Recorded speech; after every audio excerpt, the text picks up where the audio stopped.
Noah est né comme le 13e fils de la famille royale, l'un des 13 princes impériaux.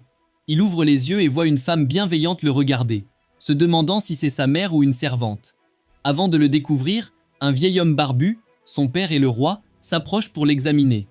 Le roi dit que Noah ressemble à sa mère, ce qui fait rougir celle-ci, affirmant que ses yeux et ses sourcils ressemblent à ceux du roi. Noah remarque qu'il peut voir ses propres statistiques, mais rien ne semble clair pour lui.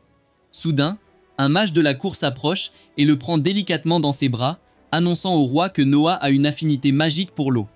Le roi rit joyeusement, affirmant qu'à sa majorité, Noah héritera des terres des royaumes du sud où vivent la plupart des clans de mages de l'eau, pour les gouverner avec justice. Le roi demande aux mages de la cour de vérifier les statistiques de Noah. Mais quand elles sont révélées, le silence s'installe dans la cour, même le roi a du mal à croire ses propres yeux. Un des courtisans crie que c'est un miracle, et les autres se joignent au chant, ce qui confond Noah. Il vérifie ses statistiques et réalise qu'il a celle d'un mage de l'eau de rang SS, ce qui est incroyable, surtout à la naissance. 6 ans passent, et Noah est devenu un jeune homme en bonne santé. Il apprend peu à peu sur le royaume des miroirs, que son père gouverne, où tout est calme depuis des décennies. Le roi est très aimé du public, tout comme ses fils, adoré par les habitants et les familles nobles. Mais Noah n'est pas vraiment intéressé par les intrigues politiques, car il a réalisé quelque chose sur lui-même ces 6 dernières années. Il a un don spécial dont personne n'est au courant. Il peut siphonner l'XP de ses subordonnés, ce qui signifie que plus il a de servantes, plus il peut devenir puissant. Contrairement aux autres, qui ont un plafond de niveau, Noah peut monter indéfiniment et devenir le mage le plus fort de la planète. Ses servantes semblent lui être totalement loyales, discutant de son comportement d'adulte à seulement 6 ans. Il se rend bientôt à la salle à manger pour le petit déjeuner, pensant que ses capacités sont limitées à son jeune âge, mais qu'avec de l'entraînement, il grandira rapidement et surpassera ses frères. Ses pensées sont interrompues par une belle servante nommée Evelyn, qui lui annonce que le prince héritier et le 4e prince sont venus lui rendre visite. Noah décide de finir rapidement son petit déjeuner, car même s'ils sont ses frères, il ne doit pas faire attendre le prince héritier. Il entre dans la chambre des invités et s'agenouille pour accueillir ses frères, le prince héritier Albert et le 4e prince Henri. Albert regarde Noah avec des yeux froids et lui demande où il était. Henri le salue plus chaleureusement, disant que Noah semble devenir un jeune homme courtois. Albert dit que Noah sera un bon chancelier un jour et lui annonce qu'il a un cadeau.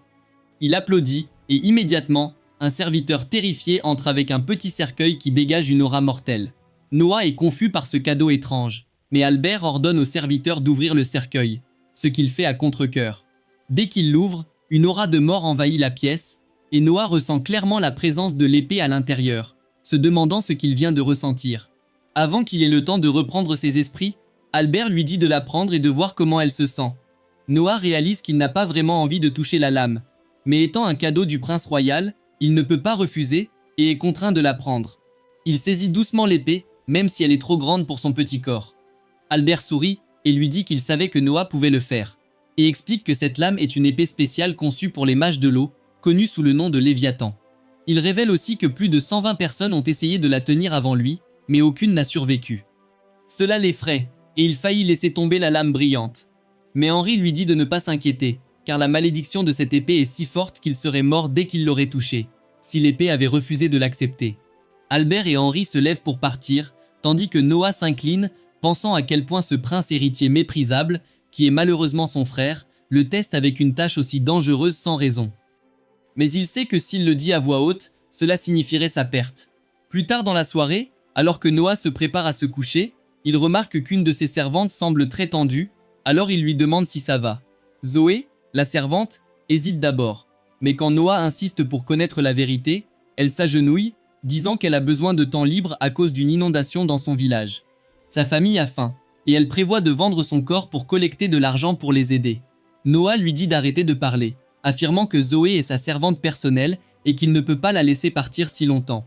Il lui dit d'amener sa mère au domaine, et il lui donnera un emploi de gardienne de la porte arrière, avec un salaire de 5 000 par mois. Zoé est confuse et dit qu'elle n'a jamais entendu parler d'un tel poste, et que même le salaire semble incroyablement élevé. Noah lui dit de ne pas s'inquiéter pour ça, et lui indique qu'il y a une maison vide dans la banlieue ouest de la capitale qu'elle peut occuper avec sa mère. Zoé n'en revient pas, et commence à pleurer quand Dylan, le majordome, vient demander à Noah s'il a besoin de quelque chose.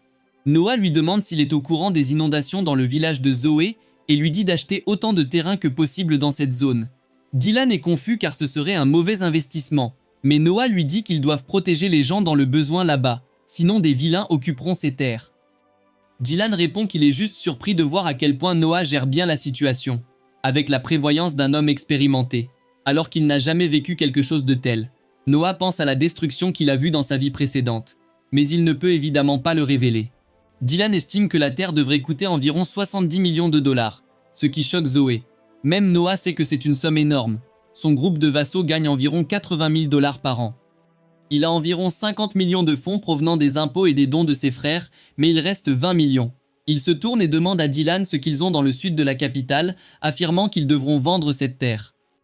Dylan est choqué et déconseille à Noah de le faire, car cette terre était un cadeau de son père, le roi, et la vendre serait incroyablement impoli envers sa propre famille impériale. Noah lui dit de ne pas s'inquiéter, qu'il s'occupera de son père plus tard, et qu'il est du devoir des nobles de se sacrifier pour apporter paix et bonheur à leur sujet. Henri emmène Noah à l'écart des regards curieux, et lui dit qu'il était un peu inquiet pour cette épée et la générosité soudaine d'Albert, alors il a fait des recherches, et a découvert que l'épée semble avoir sa propre volonté. Henri lui conseille d'être prudent et de ne pas l'utiliser à moins d'être absolument nécessaire, car il a un mauvais pressentiment que l'épée pourrait lui coûter la vie, comme elle l'a fait pour des centaines de personnes avant lui. Noah se rend dans la région de Dassa et est surpris par le niveau de destruction causé par les inondations. Il demande à Dylan de trouver le bureau gouvernemental à proximité et de vérifier les titres de ces terres.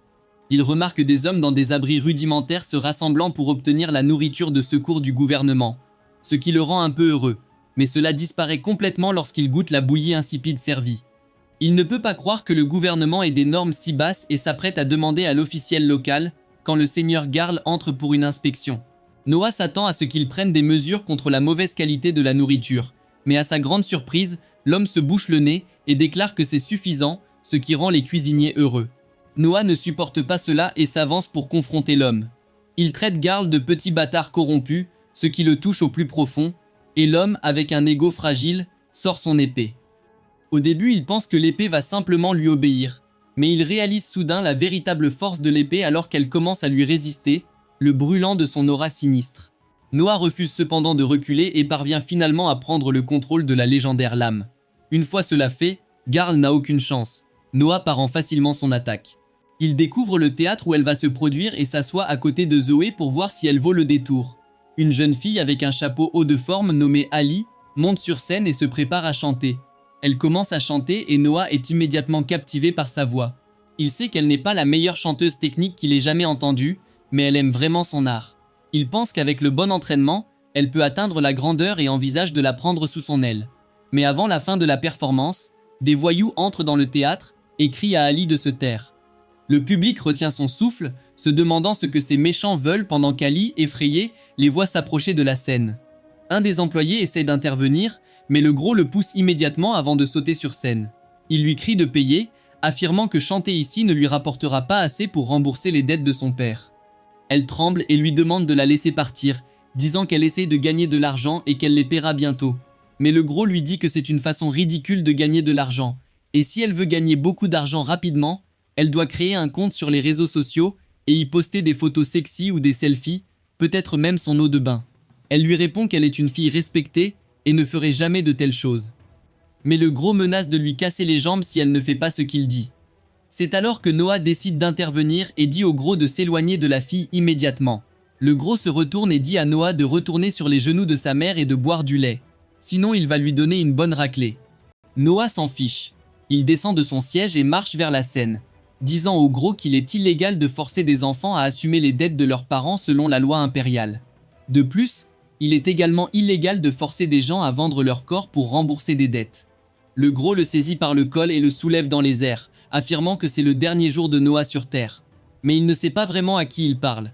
D'un geste de la main, Noah crée une aura violette menaçante qui fait tomber les 3 voyous au sol, tandis que Noah sort son épée et la pointe vers le gros. Les voyous réalisent qu'ils sont peut-être en infériorité numérique, alors ils rentrent immédiatement leur queue entre les jambes et commencent à fuir. Zoé se dirige vers l'employé blessé et l'aide à se relever, tandis que Noah lui dit de les envoyer vers lui s'ils reviennent pour harceler qui que ce soit. Zoé lui tend une carte de visite, et l'employé est choqué de voir que le garçon devant eux est en fait un prince. Noah ne se soucie pas vraiment de la fanfare et se tourne vers Holly pour lui demander quels sont ses frais mensuels. Elle y réfléchit un moment, considérant qu'elle doit aussi s'occuper du traitement de sa mère, et répond que ses frais mensuels devraient être d'environ 600 $. Noah lui dit qu'il lui paiera 2500 $ chaque mois pour qu'elle puisse se concentrer sur son chant et s'améliorer. Elle est choquée d'entendre cela et n'en croit pas ses oreilles, tandis que Noah lui dit que son salaire augmentera à mesure qu'elle s'améliorera. Sur ce, il lui dit de terminer la chanson car il aimerait entendre comment elle se termine et retourne à son siège. Plus tard dans la soirée, en rentrant chez lui, il est accueilli par ses servantes lorsqu'il remarque soudain que les voyous de l'après-midi s'inclinent, suppliant une audience pour s'excuser. Il sait qu'il réalise seulement maintenant qu'il est le prince, mais il décide de ne pas les recevoir et dit à sa servante de les renvoyer, affirmant qu'un prince n'a pas le temps de rencontrer des gens au hasard.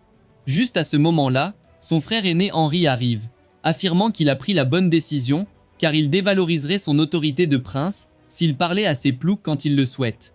Noah lui dit que ce n'est pas la seule raison pour laquelle il a décidé de les renvoyer et explique qu'il veut qu'ils pensent qu'il est encore vraiment en colère à propos de ce qu'ils ont fait avec la fille aujourd'hui, ce qui pourrait les effrayer assez pour ne pas essayer de l'embêter à nouveau. Henri demande qui est cette fille et pourquoi il semble si investi en elle. Il affirme qu'elle est vraiment bonne chanteuse et pense qu'elle pourrait être un atout pour le royaume si elle continue à s'améliorer. Henri sourit, affirmant qu'il est très jeune mais qu'il réfléchit aux complexités de la situation comme un adulte.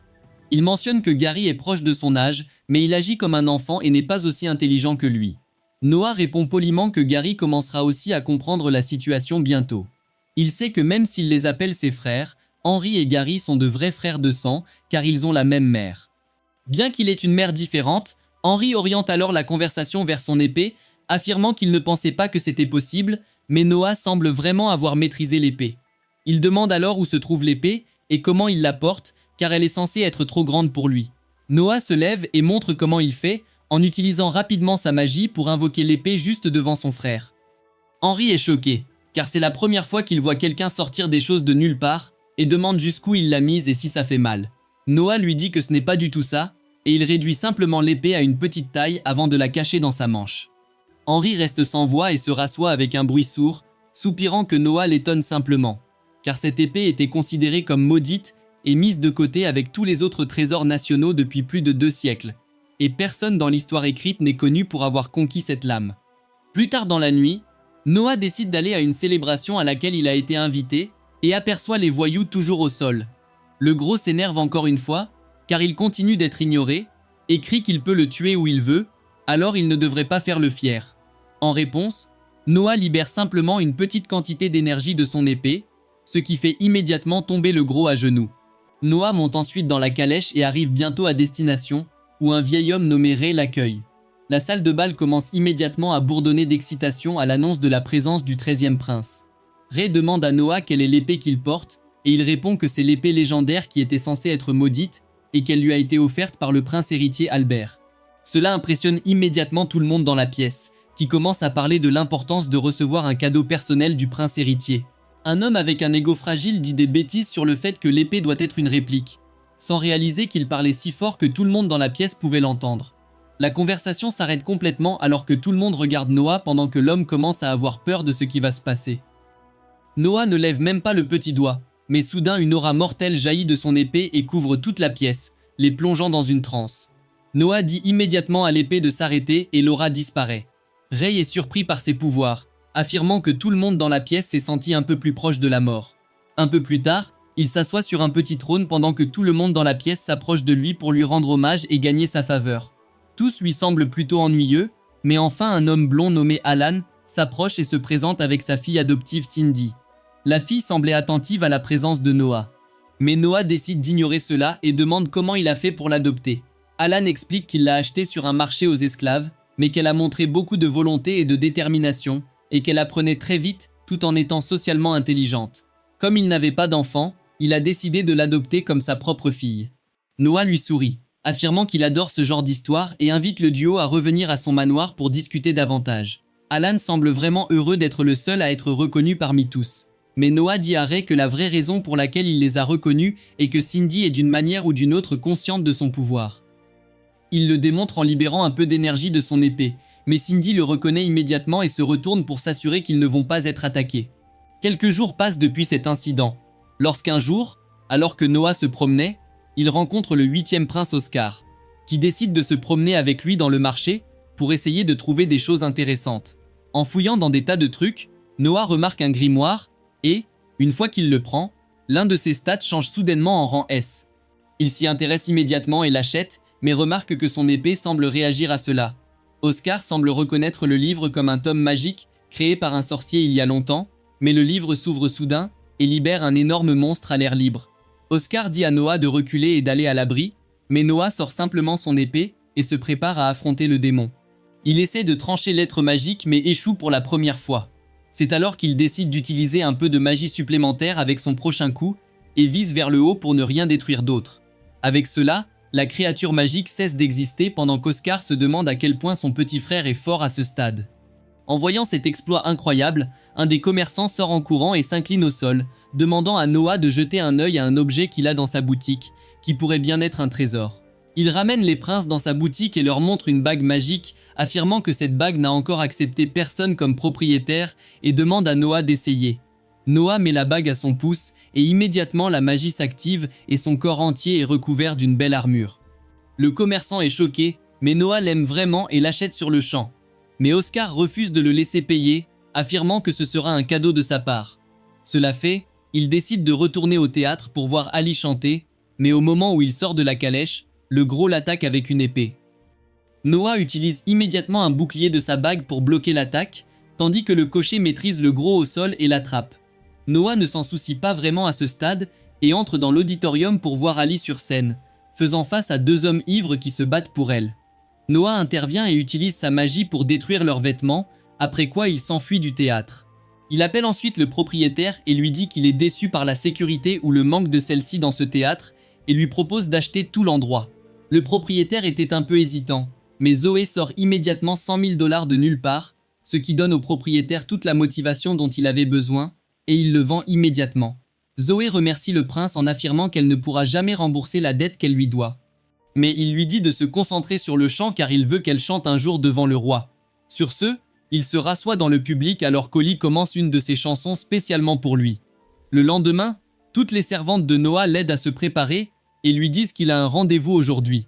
Alors que Noah lit la demande de rendez-vous d'un homme nommé Dead, gouverneur de Hulljoy, il décide de discuter de l'état de son territoire. Noah demande aux servantes de le laisser entrer et commence à faire de l'agriculture sans raison.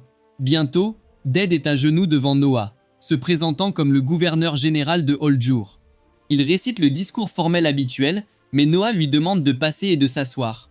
Une fois assis, Noah remarque qu'ils se sont déjà rencontrés et Dead confirme, disant qu'il est venu le saluer il y a 18 mois quand il a été nommé gouverneur de Hulljoy par l'empereur.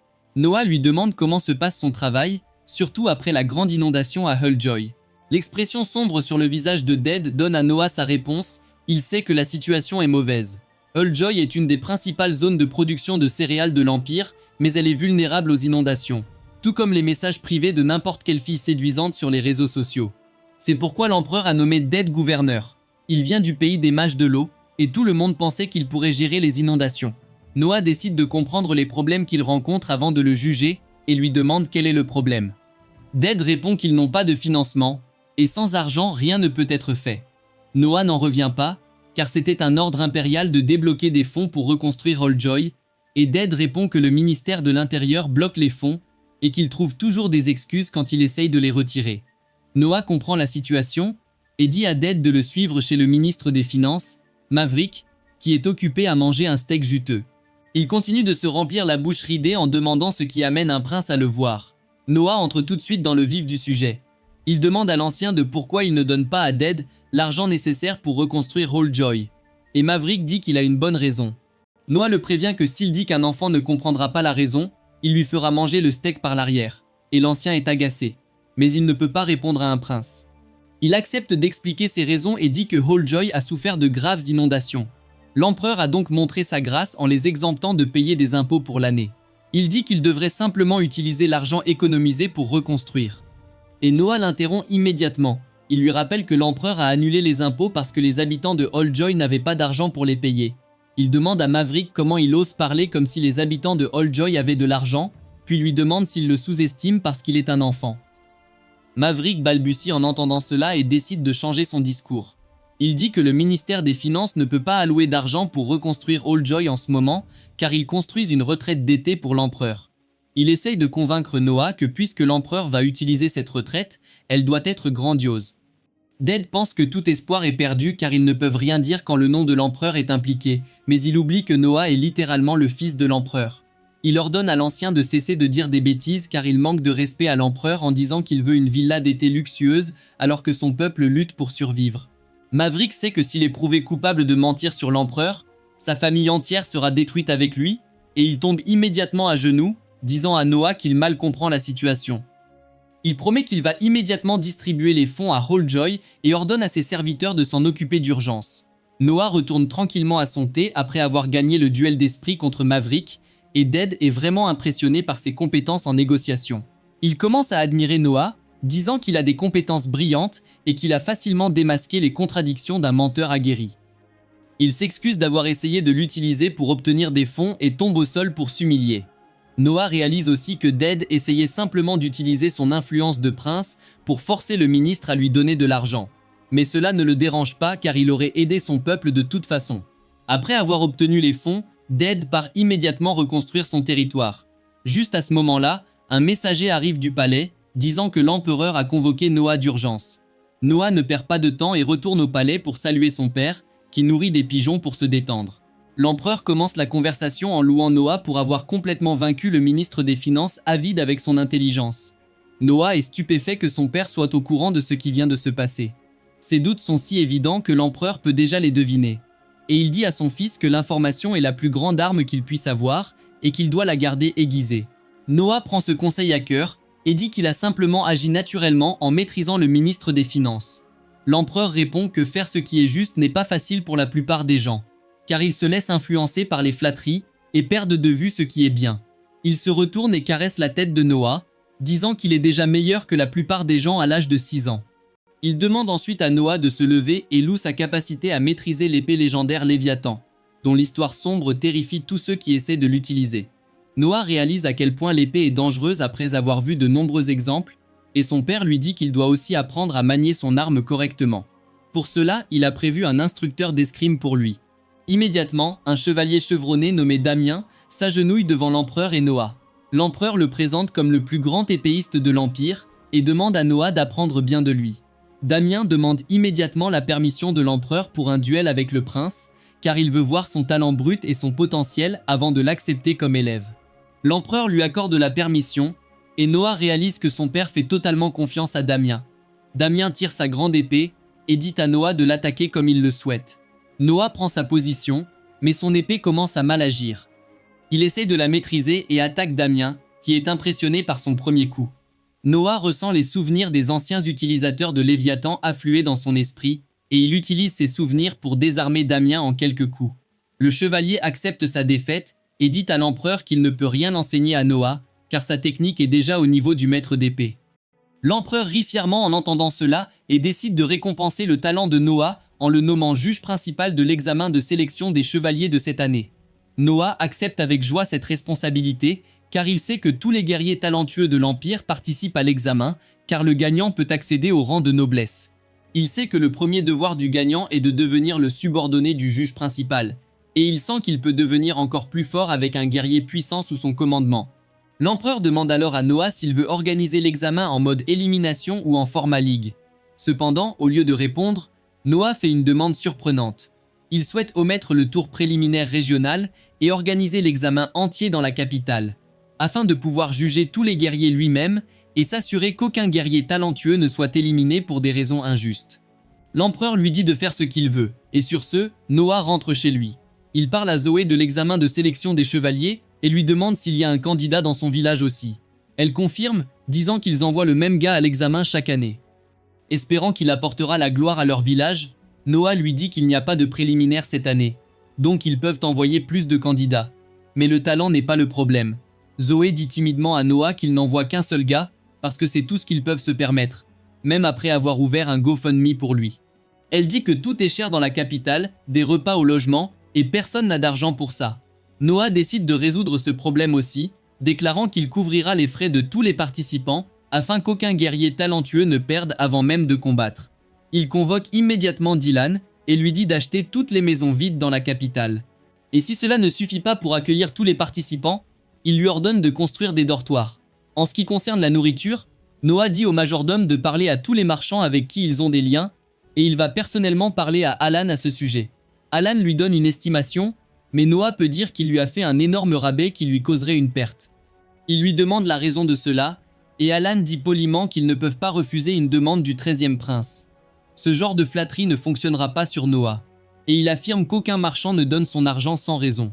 Alan est surpris que Noah ait compris ses intentions cachées et lui dit qu'il y a un examen pour sélectionner des serviteurs pour le palais royal qui est organisé à la même échelle que l'examen de sélection des chevaliers. Il prétend qu'il veut savoir quel genre de personnes y sont sélectionnées et Noah comprend immédiatement son jeu. Il réalise qu'Alan veut placer une fille au palais pour qu'elle puisse lui donner des informations nouvelles qui circulent là-bas.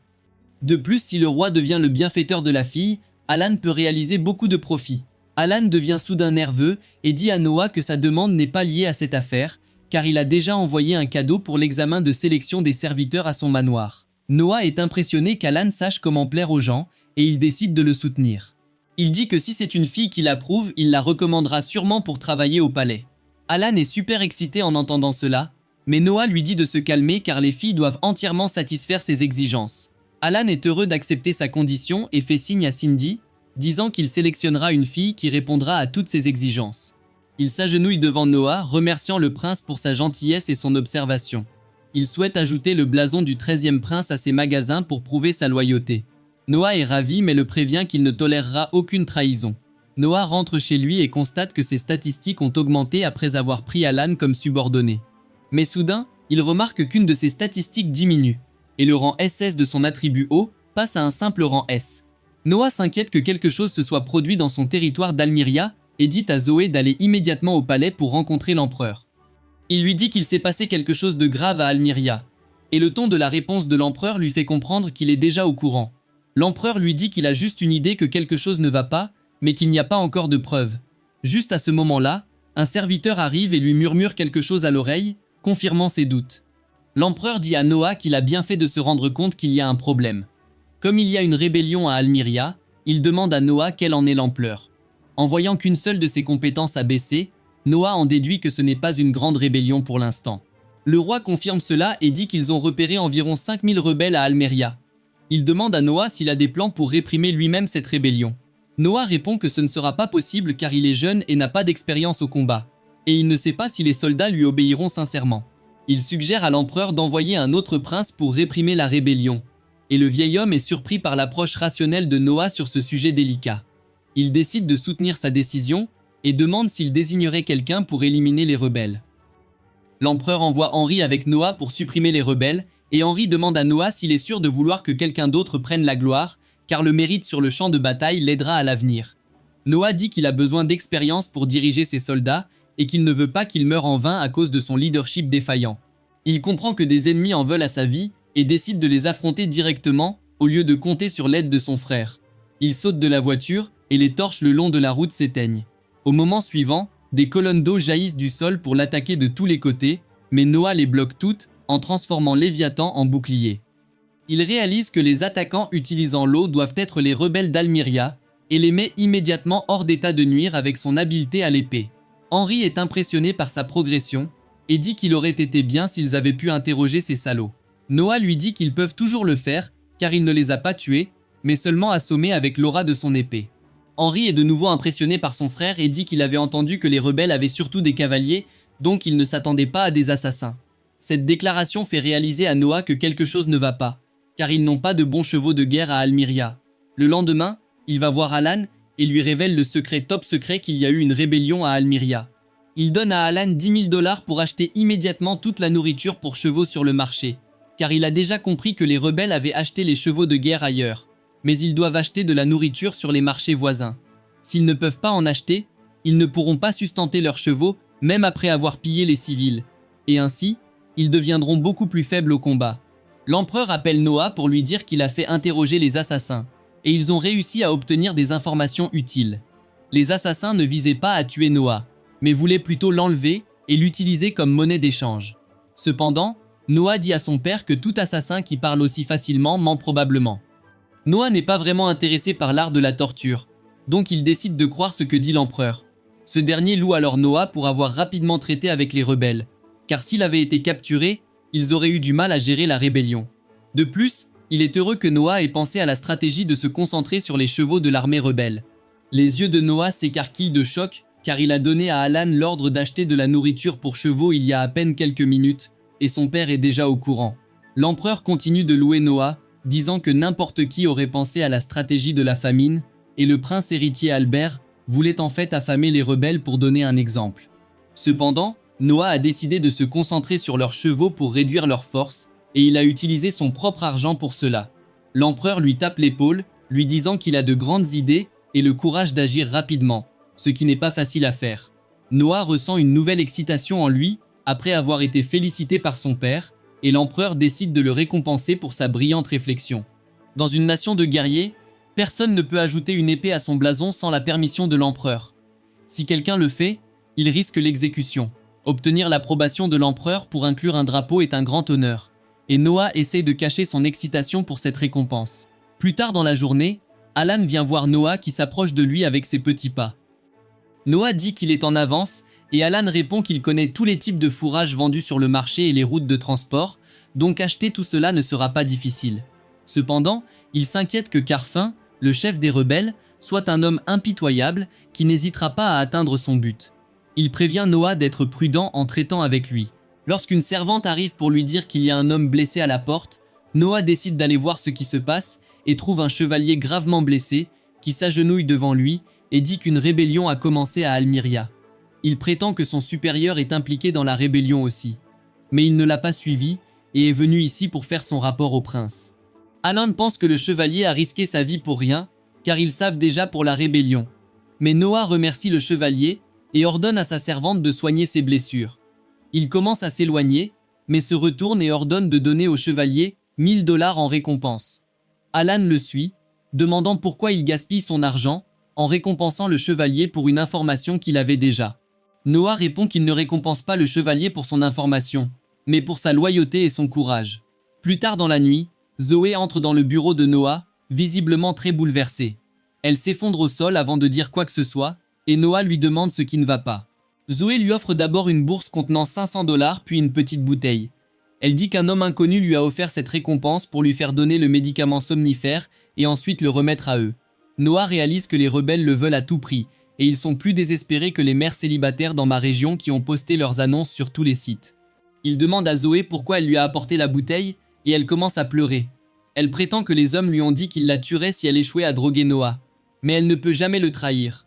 Noah s'approche silencieusement de son bureau et écrit un chèque de 5000 $ pour Zoé, lui disant que c'est sa récompense pour ne pas avoir vendu sa loyauté à bas prix.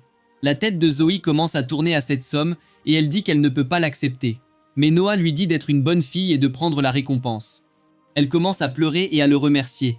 Mais Noah dit qu'il a besoin qu'elle fasse quelque chose pour lui. Il lui dit qu'il va boire le médicament et s'évanouir, et qu'ensuite elle devra l'emmener aux hommes qui l'ont contacté. Il lui dit de s'enfuir dès qu'elle lui aura remis pour qu'il ne la réduise pas au silence. Zoé est terrifiée à cette idée. Mais Noah a décidé de rencontrer les rebelles désespérés. Quelques heures plus tard, il se réveille au milieu de nulle part et entend les ravisseurs parler de la nécessité de le garder en sécurité selon les ordres de Carfin. Noah laisse le médicament s'estomper complètement avant d'évaluer sa situation et constate que ses mains et ses jambes sont liées. Cependant, les rebelles seraient nuls au jeu de la recherche et destruction, car ils n'ont pas réalisé que Noah cachait Léviathan dans son oreille cette fois. Il le sort et le remet à sa taille normale avant d'utiliser sa bague magique pour créer une lame d'eau afin de couper la corde qui le lie. Ensuite, il décide de voir ce qui lui est arrivé à travers les souvenirs de son épée. Il se voit assis inconscient dans son bureau et Zoé s'enfuyant alors que les rebelles l'entourent. Ils ont décidé de l'ignorer car sortir Noah de son manoir était leur priorité et ils l'ont amené dans une charrette ouverte. Avec le récapitulatif terminé, Noah se prépare à affronter les rebelles qui font une pause autour d'un feu de camp. Le chef du groupe s'énerve contre celui qui a fait les nœuds, puis Noah saute avec son épée. Les bandits le sous-estiment et lui disent de se rendre gentiment car son frère n'est pas là pour le protéger cette fois. L'un d'eux sort son épée pour battre Noah et le reprendre. Mais il ne peut même pas faire un pas en avant que Noah ne charge et ne lui tranche toutes les veines et artères du cou. Alors que le premier rebelle meurt, les autres sont intimidés et Noah dit qu'il voulait obtenir des informations.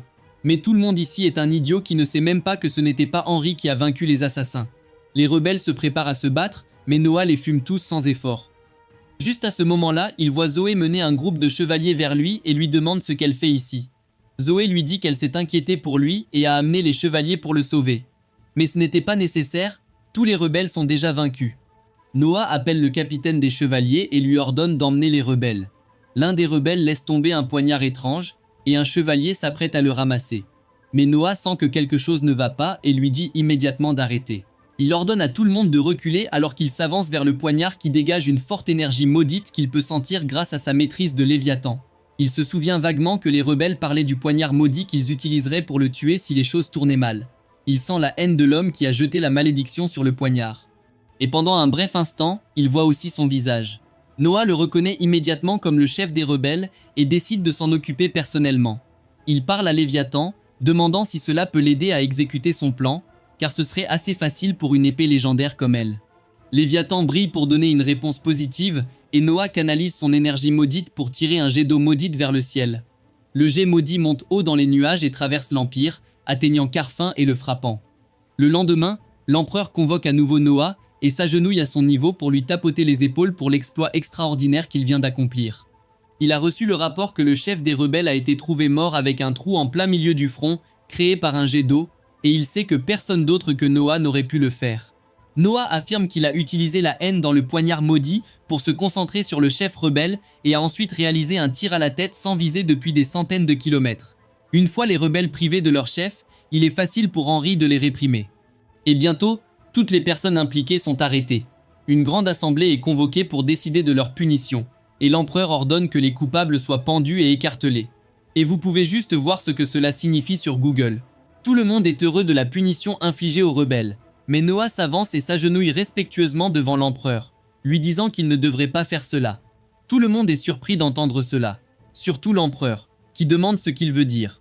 Noah dit que chacun devrait être puni selon la loi, et qu'il n'est pas question d'exécuter quelqu'un par écartèlement.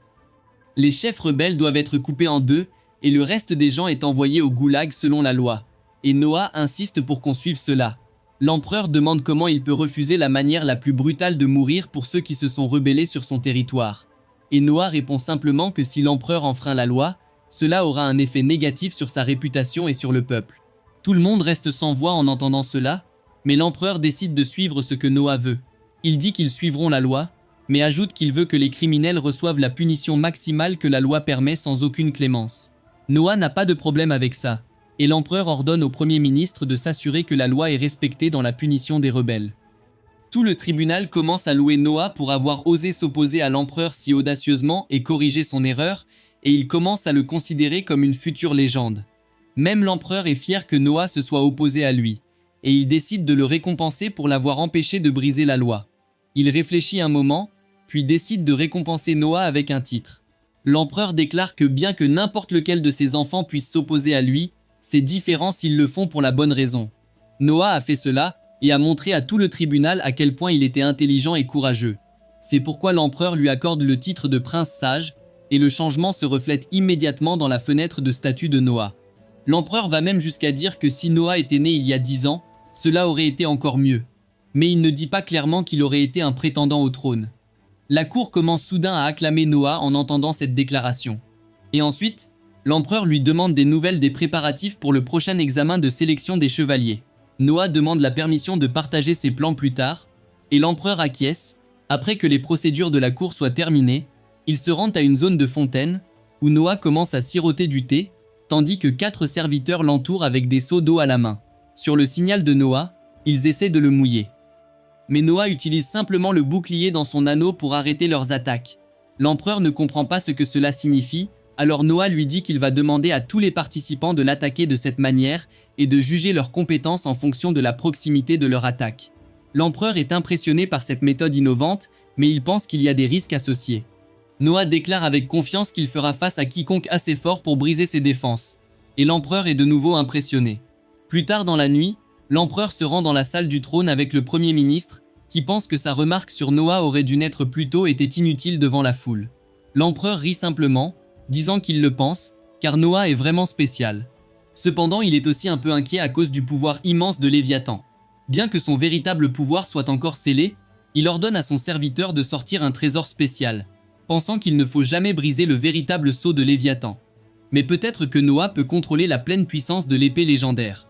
Quelques jours plus tard, l'examen de sélection des chevaliers commence dans toute sa splendeur et des participants de tout le pays viennent montrer leurs compétences. Toute la population de la capitale est aussi là pour assister à l'examen de sélection car c'est comme le Super Bowl pour eux. Et beaucoup d'entre eux ont parié leurs économies sur leur guerrier préféré. Un participant qui ressemble à la forme adulte de Gon s'il avait été trempé toute la nuit, s'avance pour prouver sa valeur. Dès qu'il atteint l'arène, il s'agenouille devant Noah, qui boit son thé sans se soucier du monde. Le guerrier sort son épée et la fait tournoyer pour réchauffer ses poignets avant d'attaquer Noah. Cependant, Noah active immédiatement les boucliers de sa bague, bloquant l'attaque du participant. Il essaye de changer d'angle pour le frapper, mais le bouclier s'ajuste en conséquence et l'homme ne peut rien faire. Après quelques coups, son épée se casse en deux et les arbitres mettent fin au test. Avec cela, un autre guerrier échoue à passer les défenses impénétrables de Noah, et la foule se demande si quelqu'un peut réellement atteindre le prince sage, qui pourrait mourir d'avoir trop bu de thé avant que quiconque ne l'atteigne. L'empereur regarde aussi le test de loin avec son assistant personnel, qui lui dit que les gens sont beaucoup plus excités par l'examen de sélection des chevaliers cette année par rapport aux autres années. Il dit que cela doit être parce qu'un prince prend des risques pour juger les guerriers, mais l'empereur ne se soucie pas de choses aussi basiques. Il dit que la seule chose qui compte c'est la sélection de guerriers capables et il est impatient de voir quel type de personne Noah va sélectionner. Peu après, c'est le tour d'un mage et il lance une puissante explosion de feu vers Noah. La foule se tait en voyant son attaque terrifiante. Mais lorsque le mage se fatigue, Noah émerge indemne car il a utilisé une barrière magique pour se protéger. Le participant tombe à genoux alors que la foule acclame leur prince. Noah se sent un peu déçu car il est maintenant soir et il a bu plus de thé qu'un foyer britannique en une année. Mais il n'y avait pas de participant remarquable. Juste à ce moment-là, l'arbitre annonce que c'est le tour du dernier participant de la journée et une blonde avec des yeux rouges monte sur l'arène. Elle a l'air anxieuse et essoufflée. Mais au moment où elle sort son épée et prend sa position, quelque chose dans son attitude change. Elle se précipite pour attaquer Noah, qui invoque immédiatement son bouclier, et pour changer un peu, l'attaque de la fille passe à travers son bouclier. Elle n'a pas fini, et elle commence à pousser fort jusqu'à ce que le bouclier de Noah se brise et que son épée le touche à la poitrine. La foule pousse un cri en voyant leur prince blessé, et les chevaliers retiennent immédiatement la fille. Ils pensent que puisqu'elle a blessé un prince, elle sera sévèrement punie. Mais Noah se lève et leur dit de laisser la fille qui se présente comme Shirley Grants. Noah lui dit qu'elle a réussi, et tout le monde est stupéfait d'entendre cela. Surtout Shirley, qui ne peut pas croire que le prince lui pardonne même après l'avoir poignardée. Plus tard, Noah appelle Shirley dans sa chambre et dit que son armure est vraiment jolie. Elle le remercie et dit qu'elle a été transmise dans sa famille depuis des générations. Elle ne peut pas contrôler sa curiosité et demande à Noah ce qu'il voulait dire quand il a dit qu'elle avait réussi le test. Parce qu'il devrait plutôt distribuer des punitions. Noah lui dit qu'elle n'est pas coupable d'avoir blessé un noble car il l'a cherché. Il lui ordonne de l'attaquer à nouveau avec le même mouvement et Shirley se demande si elle a blessé un nerf qui a rendu le prince idiot. Cependant, il lui dit que si elle est un chevalier, elle doit obéir à l'ordre de son maître et elle se lève immédiatement pour prendre sa position. Elle se jette vers Noah avec la même attaque qu'elle a utilisée plus tôt et il invoque son bouclier pour la bloquer.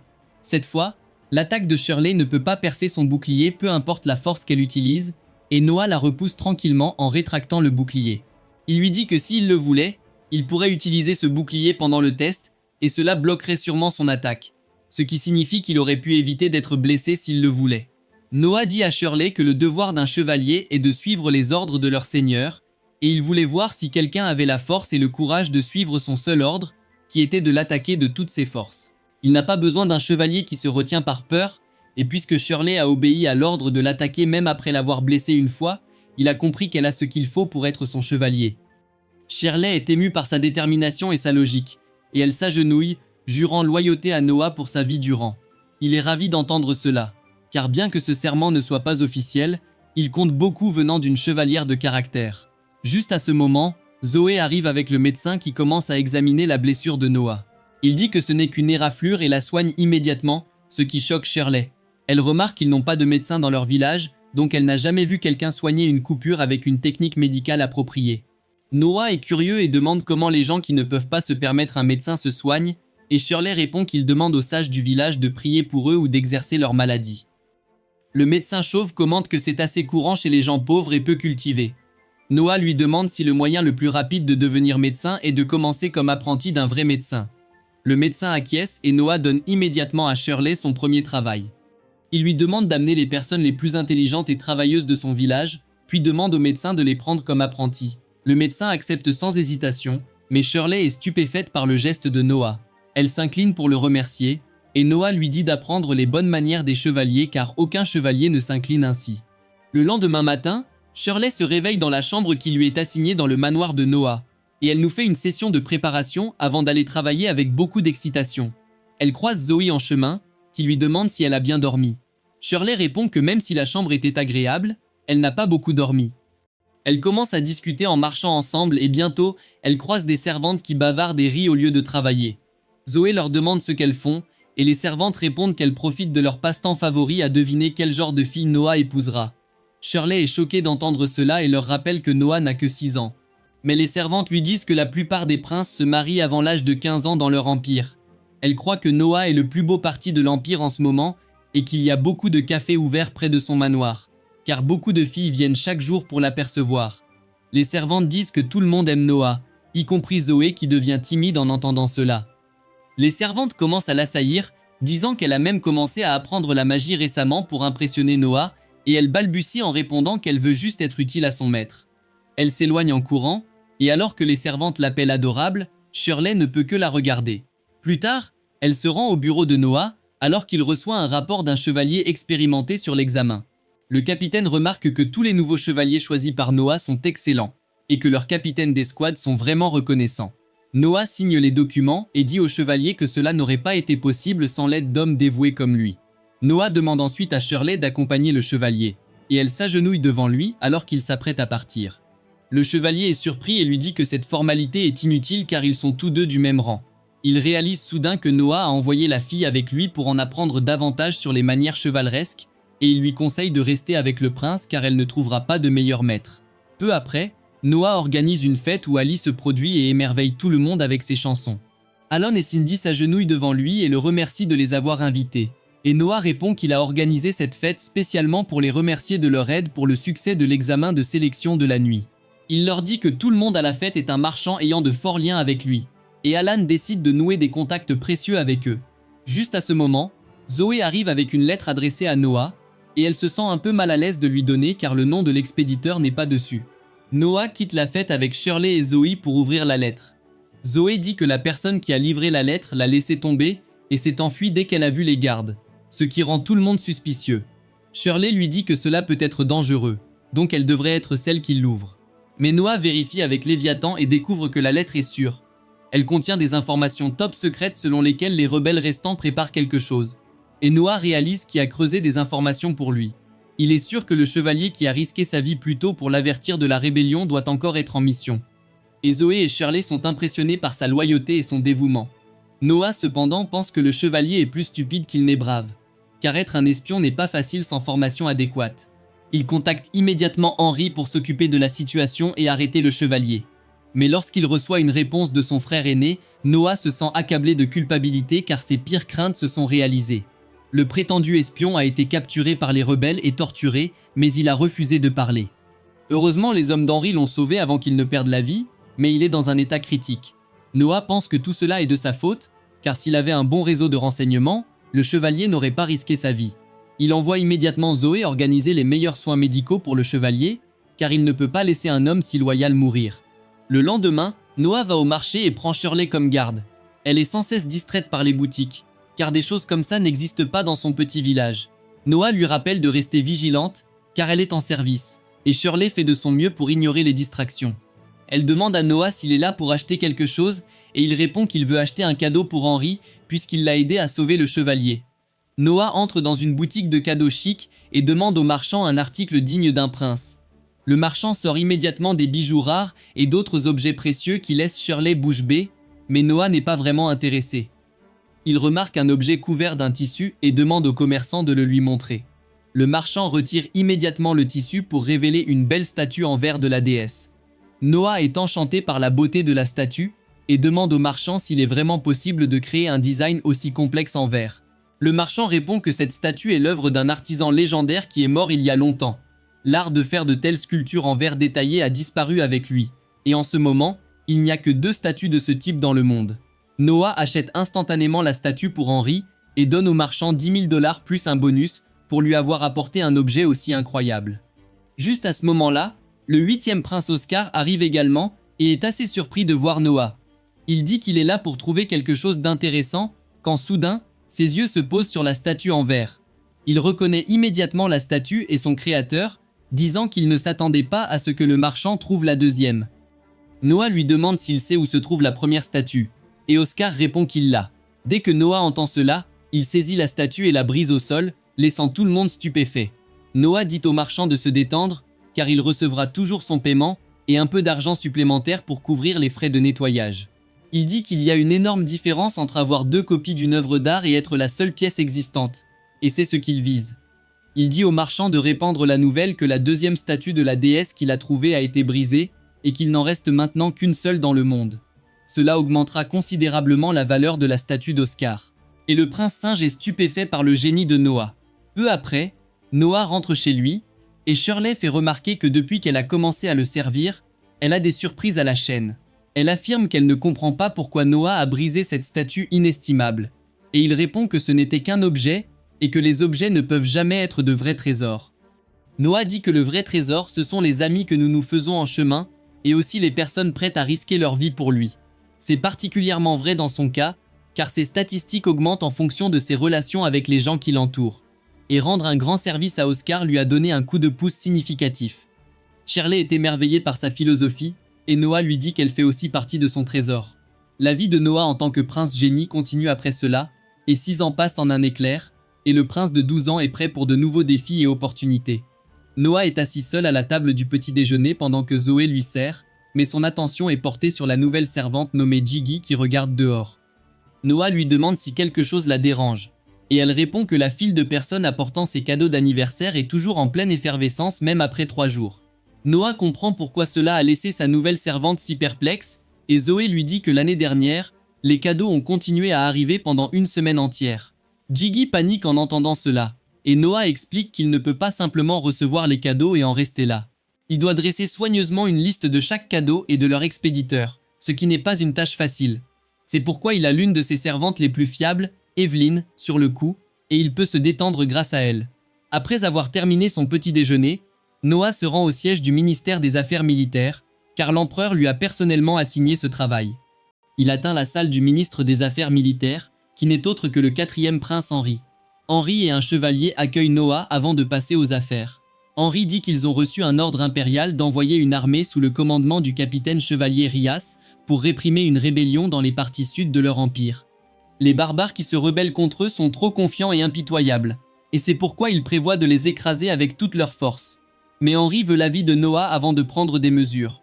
Son plan semble logique à Noah qui regarde Rhys, un subordonné direct d'Henri, et un chevalier qui a prouvé ses compétences à maintes reprises sur le champ de bataille. Noah pense qu'ils peuvent faire confiance à Rias, mais il lui pose une question. Combien de soldats il emmène vraiment? Le chevalier commence à transpirer et hésite à répondre, ce qui met Henri en colère, et il exige une explication. Rias tombe à terre et demande pardon, mais Noah calme Henri en disant que ce n'est rien de grave. Il rappelle à Henri que les généraux en guerre reçoivent des fonds de la cour impériale selon le nombre de soldats qu'ils emmènent. Mais certains généraux incluent des marchands et d'autres aides dans leur liste pour obtenir plus de fonds qu'ils peuvent garder. Rias s'excuse encore auprès d'Henri, qui est furieux de cette tactique à vide, mais Noah demande aux 2 hommes de se détendre un peu.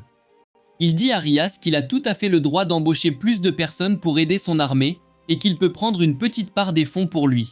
Henri réalise aussi que s'ils enregistrent des non-soldats, ils peuvent se vanter d'avoir une armée plus grande qu'en réalité, ce qui effraiera leurs ennemis. Il félicite Noah d'avoir découvert l'escroquerie de ses subordonnés et comment cela peut avoir un impact positif sur la guerre. Cependant, Noah lui dit qu'ils ne peuvent pas utiliser cette méthode pour tromper leur ennemi, car l'empereur leur a ordonné d'obtenir une victoire parfaite et ils ne peuvent prendre aucun risque. Il demande à Rias combien de non-soldats il a enregistrés pour la guerre, et le chevalier effrayé répond qu'il a ajouté environ 2000 non-soldats. Noah lui ordonne de rapidement obtenir un nombre égal de vrais soldats, et Rias n'a d'autre choix que d'accepter. Après cela, Noah écrit une note pour le ministère des Finances et dit à Rias de la leur remettre. La note lui permettra d'obtenir des fonds équivalents à 2000 soldats pour des dépenses diverses, et Rias peut garder tout cet argent pour lui. Le capitaine de nuit ne comprend pas pourquoi il reçoit de l'argent pour être corrompu, mais Noah lui dit froidement qu'en échange de cet argent supplémentaire, il doit livrer une victoire parfaite. Henry est impressionné par la façon dont Noah utilise tous les moyens possibles pour motiver ses subordonnés, et alors qu'il rentre chez eux, il demande à son petit frère s'il n'a pas encore vécu la guerre. Noah confirme et regarde ses statistiques qui sont toujours au niveau, car il n'a jamais combattu de véritable bataille. Dans l'Empire, la plupart des enfants royaux meurent jeunes. Et même si les raisons officielles sont toujours une maladie quelconque, ils sont surtout assassinés par d'autres royaux qui veulent plus de pouvoir. C'est pourquoi tous les enfants royaux sont considérés comme très précieux, et ils ne vont jamais à la guerre tant qu'ils ne sont pas adultes, sauf si l'empereur leur ordonne directement. Henry dit à Noah qu'il a déjà 12 ans et qu'il devrait acquérir de l'expérience en combat réel. Noah répond qu'il se précipitera sur le champ de bataille dès que l'empereur le commandera, et Henry lui dit qu'il ne devrait pas avoir trop de difficultés puisqu'il manie une épée magique légendaire. Juste à ce moment-là, la voiture d'Henry s'arrête brusquement lorsqu'une fille court devant elle. Elle supplie quelqu'un de la sauver. Et bientôt, une bande d'enfants sort des ruelles sombres. Derrière eux, des voyous veulent les capturer et les expédier sur l'île d'Epstein. Ils attrapent les filles et essaient de les emmener avec eux quand Noah sort et leur ordonne de s'arrêter. Les voyous ne réalisent pas à qui ils parlent, et ils disent à Noah de retourner boire le lait de sa maman. Noah n'est pas affecté par leurs insultes faibles et leur demande leur numéro d'enregistrement, car le commerce d'esclaves non enregistrés est illégal dans l'Empire. Les voyous deviennent violents lorsqu'on les interroge, mais Noah invoque rapidement Léviathan et les frappe, les mettant hors de combat sans les tuer. Tout le monde est impressionné par son habileté, même s'ils ne le reconnaissent pas vraiment. Noah s'approche des enfants pour les réconforter, quand soudain, un vieil homme frêle sort de l'ombre et le salue. Il déclare ouvertement qu'il est le cerveau derrière le commerce d'esclaves, et avertit Noah de ne pas s'en mêler, car il a le soutien du premier prince Gilbert. Noah réalise que le vieux salaud doit être l'un des partenaires d'Epstein pour être si rusé et audacieux, et il se demande comment gérer la situation maintenant. Le vieil homme lui dit de laisser les filles derrière et de faire comme s'il n'avait rien vu, mais Noah ne peut pas faire de compromis là-dessus. Il demande à Henry s'il connaît ce type, et il nie avoir déjà vu son visage répugnant. Noah dit qu'il ne sait pas qui il est non plus, et juste au moment où le vieil homme essaie de s'expliquer, il utilise l'énergie maudite de Léviathan pour l'assommer. Noah déclare alors haut et fort que même les scélérats sans nom prétendent travailler pour le premier prince de nos jours. Il dit que les gens ordinaires peuvent être dupés par lui, mais lui et son frère ne se laisseront pas avoir. Le public croit ce que dit Noah après qu'un homme l'identifie comme le prince sage. Noah ordonne alors aux soldats de traîner ces hommes jusqu'à la résidence du premier prince et de lui dire qu'ils utilisaient son nom à tort. Pendant ce temps, il décide d'emmener les enfants chez lui pour les réconforter, comme MJ l'a probablement fait à l'époque. Henry est impressionné par la rapidité d'esprit de Noah, et il explique que si les hommes travaillaient vraiment pour Gilbert, ils ne pouvaient pas les tuer, mais ils ne pouvaient pas laisser les gens voir un prince regarder un commerce d'esclaves illégal et ne rien faire. C'est pourquoi il les a présentés comme des faux, et les a remis à Gilbert qui les éliminera probablement comme des charges. Plus tard, alors que Noah et Henry dînent, le majordome vient leur apporter des nouvelles importantes. Henry lui demande ce qui s'est passé et Noah répond qu'un messager du premier prince Gilbert est venu pour parler des voyous qu'ils ont attrapés. Gilbert les a remerciés d'avoir capturé les imposteurs utilisant son nom et a dit qu'il préparait leur procès, mais ils ont bu du poison et se sont suicidés. Personne ne sait que c'est des mensonges et Gilbert a lui-même fait taire ces gars. Il demande à Henry si Gilbert gère vraiment une entreprise d'esclavage souterraine, et il confirme, disant que Gilbert mène une vie de luxe et gaspille de l'argent sans raison, donc il doit avoir des affaires illégales. Noah ne peut pas blâmer son frère aîné pour le gaspillage, car malgré son statut de premier prince, il est le fils d'une concubine et ne pourra jamais devenir empereur. Noah pense que le commerce d'esclaves et les propriétés privées qu'il possède ne sont qu'un écran pour quelque chose de bien plus sinistre, et Henry est surpris de voir à quel point son frère de 12 ans a compris cela. Le lendemain, Noah dit aux enfants qu'il a sauvés qu'il a tiré quelques ficelles et qu'ils sont maintenant libres de rentrer chez eux. Cependant, les enfants n'ont pas de maison à retrouver car ce sont leurs familles qui les ont vendus en premier lieu. Noah réalise que s'ils retournent, leurs familles les vendront à nouveau, donc il décide de les accueillir. Il ordonne au majordome d'organiser des chambres et des emplois pour eux. Et si quelqu'un veut étudier, il doit s'en occuper aussi. La chef des filles est surprise d'entendre cela et demande à Noah s'il va les acheter. Il répond qu'il ne les achète pas et qu'ils sont libres de le quitter quand ils le souhaitent. Mais s'ils restent avec lui, il ne tolérera aucune trahison. Le majordome leur dit de remercier Noah et les emmène. En les regardant partir, Noah se souvient de sa philosophie selon laquelle les gens sont des trésors. Et cela lui rappelle quelque chose qu'il avait l'intention de faire depuis longtemps. Il convoque Evelyn dans son bureau, et elle commence à rapporter que tous ses cadeaux d'anniversaire ont été collectés. Noah répond qu'il le sait déjà, et glisse une enveloppe vers elle. Evelyn est curieuse à ce sujet, et Noah lui dit qu'elle est renvoyée de son service pour devenir fonctionnaire responsable d'une région de son territoire. Evelyn ne sait pas comment réagir en étant promue mère depuis femme de chambre, et Noah dit qu'elle est la plus intelligente de ses servantes et que lui servir est un gaspillage de son talent. Evelyn est prête à refuser la promotion juste pour servir Noah. Mais il lui dit que si elle prouve qu'elle est une bonne administratrice, les gens le loueront pour son bon œil pour le talent. Il lui ordonne de quitter le manoir et de travailler pour lui, et c'est tout ce qu'elle avait besoin d'entendre. Peu après, Noah est convoqué par l'empereur qui a entendu comment il a défendu l'honneur de Gilberte. Noah répond que tout cela n'était qu'une coïncidence car son seul but était de sauver les enfants et d'attraper les criminels. Il réalise que Gilbert a lui-même rapporté l'affaire à l'empereur pour éviter tout retour de flamme et aussi pour paraître innocent devant tout le monde. L'empereur dit alors qu'il est malheureux qu'il y ait encore de tels criminels sales en liberté dans ce monde. Il demande à Noah quelle sera la punition pour eux et il dit qu'en vertu de la loi, le chef doit avoir son bras droit tranché et les autres doivent être envoyés servir l'armée en Afghanistan. L'empereur dit que Noah a affronté les criminels ouvertement et les a arrêtés. Mais s'il avait été à sa place, il serait allé sous couverture et se serait fait battre par les criminels pour les prendre en flagrant délit. Le Premier ministre plaisante en disant que ce serait un crime contre la famille impériale et que les criminels seraient exécutés, et pendant que tout le monde rit, Noah décide de vérifier cela. Il dit que si l'empereur est sous couverture et que le criminel ne sait pas qui il frappe, ce sera une simple agression et non un crime contre la famille impériale.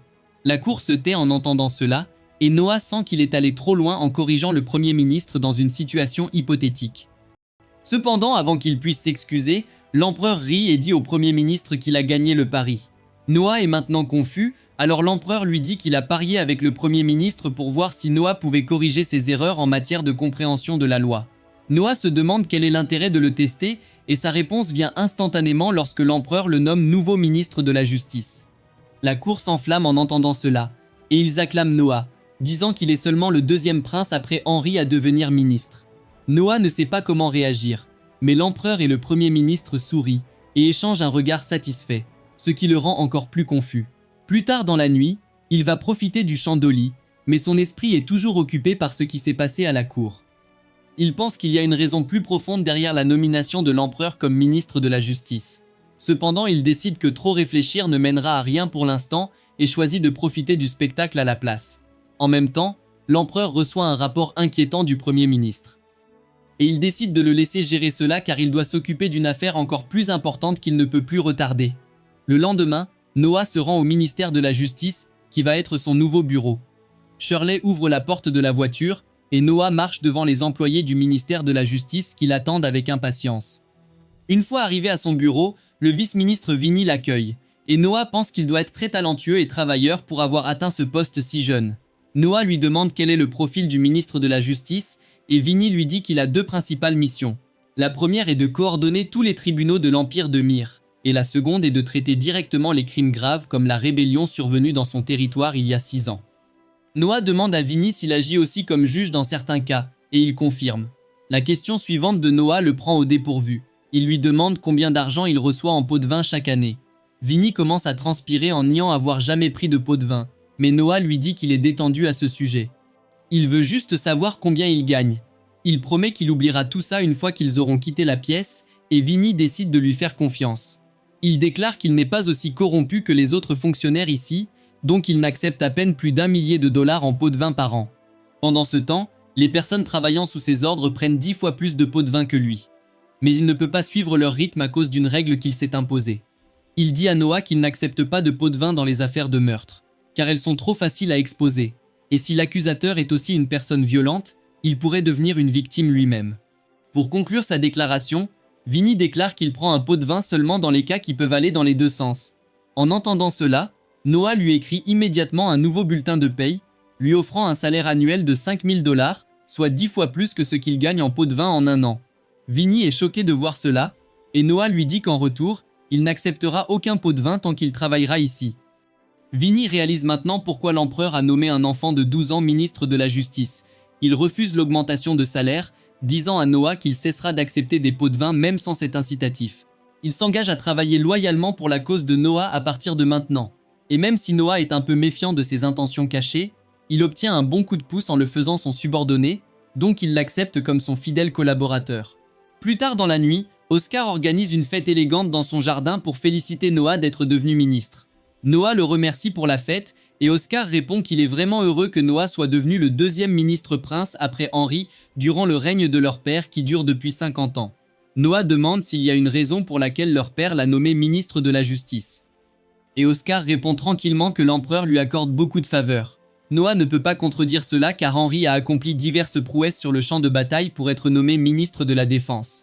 En revanche, il n'a encore rien fait qui lui fasse sentir qu'il mérite d'être ministre de la Justice. Cependant, il y a autre chose qui l'inquiète. Il demande à Oscar s'il se souvient de l'histoire sur la façon dont leur empire était autrefois sur le point d'être détruit par des forces internes. Oscar se souvient de l'histoire, et la raison en était que le prince héritier était décidé à la naissance, et les autres princes ne prenaient même pas la peine d'essayer. Ils ont commencé à vivre dans le plaisir et à gaspiller les finances de l'empire tout en créant des problèmes. Alors l'empereur a changé le système. Il s'est assuré de donner à tous les princes un territoire à gouverner, ainsi qu'une éducation de qualité, afin qu'ils deviennent des dirigeants capables. Oscar demande à Noah pourquoi il en parle maintenant, et il répond que peut-être l'empereur a d'autres intentions derrière sa nomination en tant que ministre. Oscar est choqué de réaliser que Noah soupçonne que leur père prévoit de le faire devenir prince héritier d'une manière ou d'une autre. Il se lève brusquement, provoquant une pause dans les célébrations, et juste à ce moment-là, son majordome arrive pour délivrer un message. Ce message ramène Oscar à la réalité et il dit à Noah que sa théorie était juste. Il vient d'apprendre que l'empereur va le nommer ministre des Finances demain, et il fait probablement tout cela pour mettre la pression sur Albert afin qu'il se ressaisisse. Dans une autre partie de la ville, une escouade de gardes royaux prend d'assaut un bâtiment et arrête un ministre et ses complices qui tramaient un complot contre l'empereur. Le Premier ministre informe l'empereur à ce sujet, disant que le ministre a admis qu'il essayait de forcer le roi à démissionner pour que le prince héritier Albert puisse monter sur le trône. L'empereur comprend qu'Albert est prince héritier depuis 30 longues années et il doit sentir qu'il est grand temps qu'il prenne place sur le siège royal. Cependant, il n'y a aucune preuve qu'il soit impliqué dans ce complot et l'empereur ne peut rien faire contre lui. Il demande ensuite au Premier ministre ce qu'il en est avec Oscar et apprend qu'Oscar avait déjà une idée de ce qui allait se passer. L'empereur est surpris d'entendre cela, mais dès qu'il apprend que Noah était avec lui, il attribue immédiatement le mérite de la détection de son plan au plus jeune prince. Il dit que ses fils aînés, Gilbert et Albert, ne sont pas assez capables de diriger ce pays. Et son espoir repose sur Henri, Oscar et Noah. Il sera heureux que l'un d'eux prenne le trône, tant qu'il surmonte ses épreuves. Le lendemain, Noah reçoit un rapport sur la conspiration contre l'empereur. Il doit agir en tant que juge. Vinny lui demande quoi faire, et Noah sait que son hésitation vient du fait qu'Albert est impliqué, mais ils n'ont pas de preuves. Personne ne sait qu'il y a des dispositions pour que les membres de la famille impériale reçoivent des peines légères, mais s'ils tentent de renverser l'empereur, ils seront exécutés en deux. Cependant, exécuter le prince héritier pour s'être rebellé secouerait l'empire. Avec tout cela en tête, Noah prend une décision et se rend au bureau de l'empereur pour lui annoncer le verdict. Il dit que tous les impliqués dans la conspiration seront exécutés immédiatement, et l'empereur est satisfait. L'empereur est heureux d'entendre cela et ordonne à son serviteur d'ajouter 1000 $ au salaire annuel de Noah. Il le félicite personnellement et lui dit de continuer son excellent travail, ce qui confirme à Noah que tout cela concerne Albert. Noah trouve les chevaliers gardant le ministère gravement blessés, l'un d'eux est mort. L'autre chevalier lui dit que les intrus sont encore à l'intérieur. Noah dit à Shirley de contacter Henri pour obtenir du renfort. Mais il réalise que le timing de cette attaque est suspect. Il change de plan et dit à Shirley de rassembler leurs alliés et de barricader le ministère, sans laisser entrer ou sortir personne sauf lui. Noah demande à tout le monde de se cacher et trouve bientôt un des intrus en train de poignarder un officiel. Il charge sur l'intrus et le neutralise rapidement. L'attaquant essaie d'utiliser du poison pour se suicider, mais Noah l'en empêche.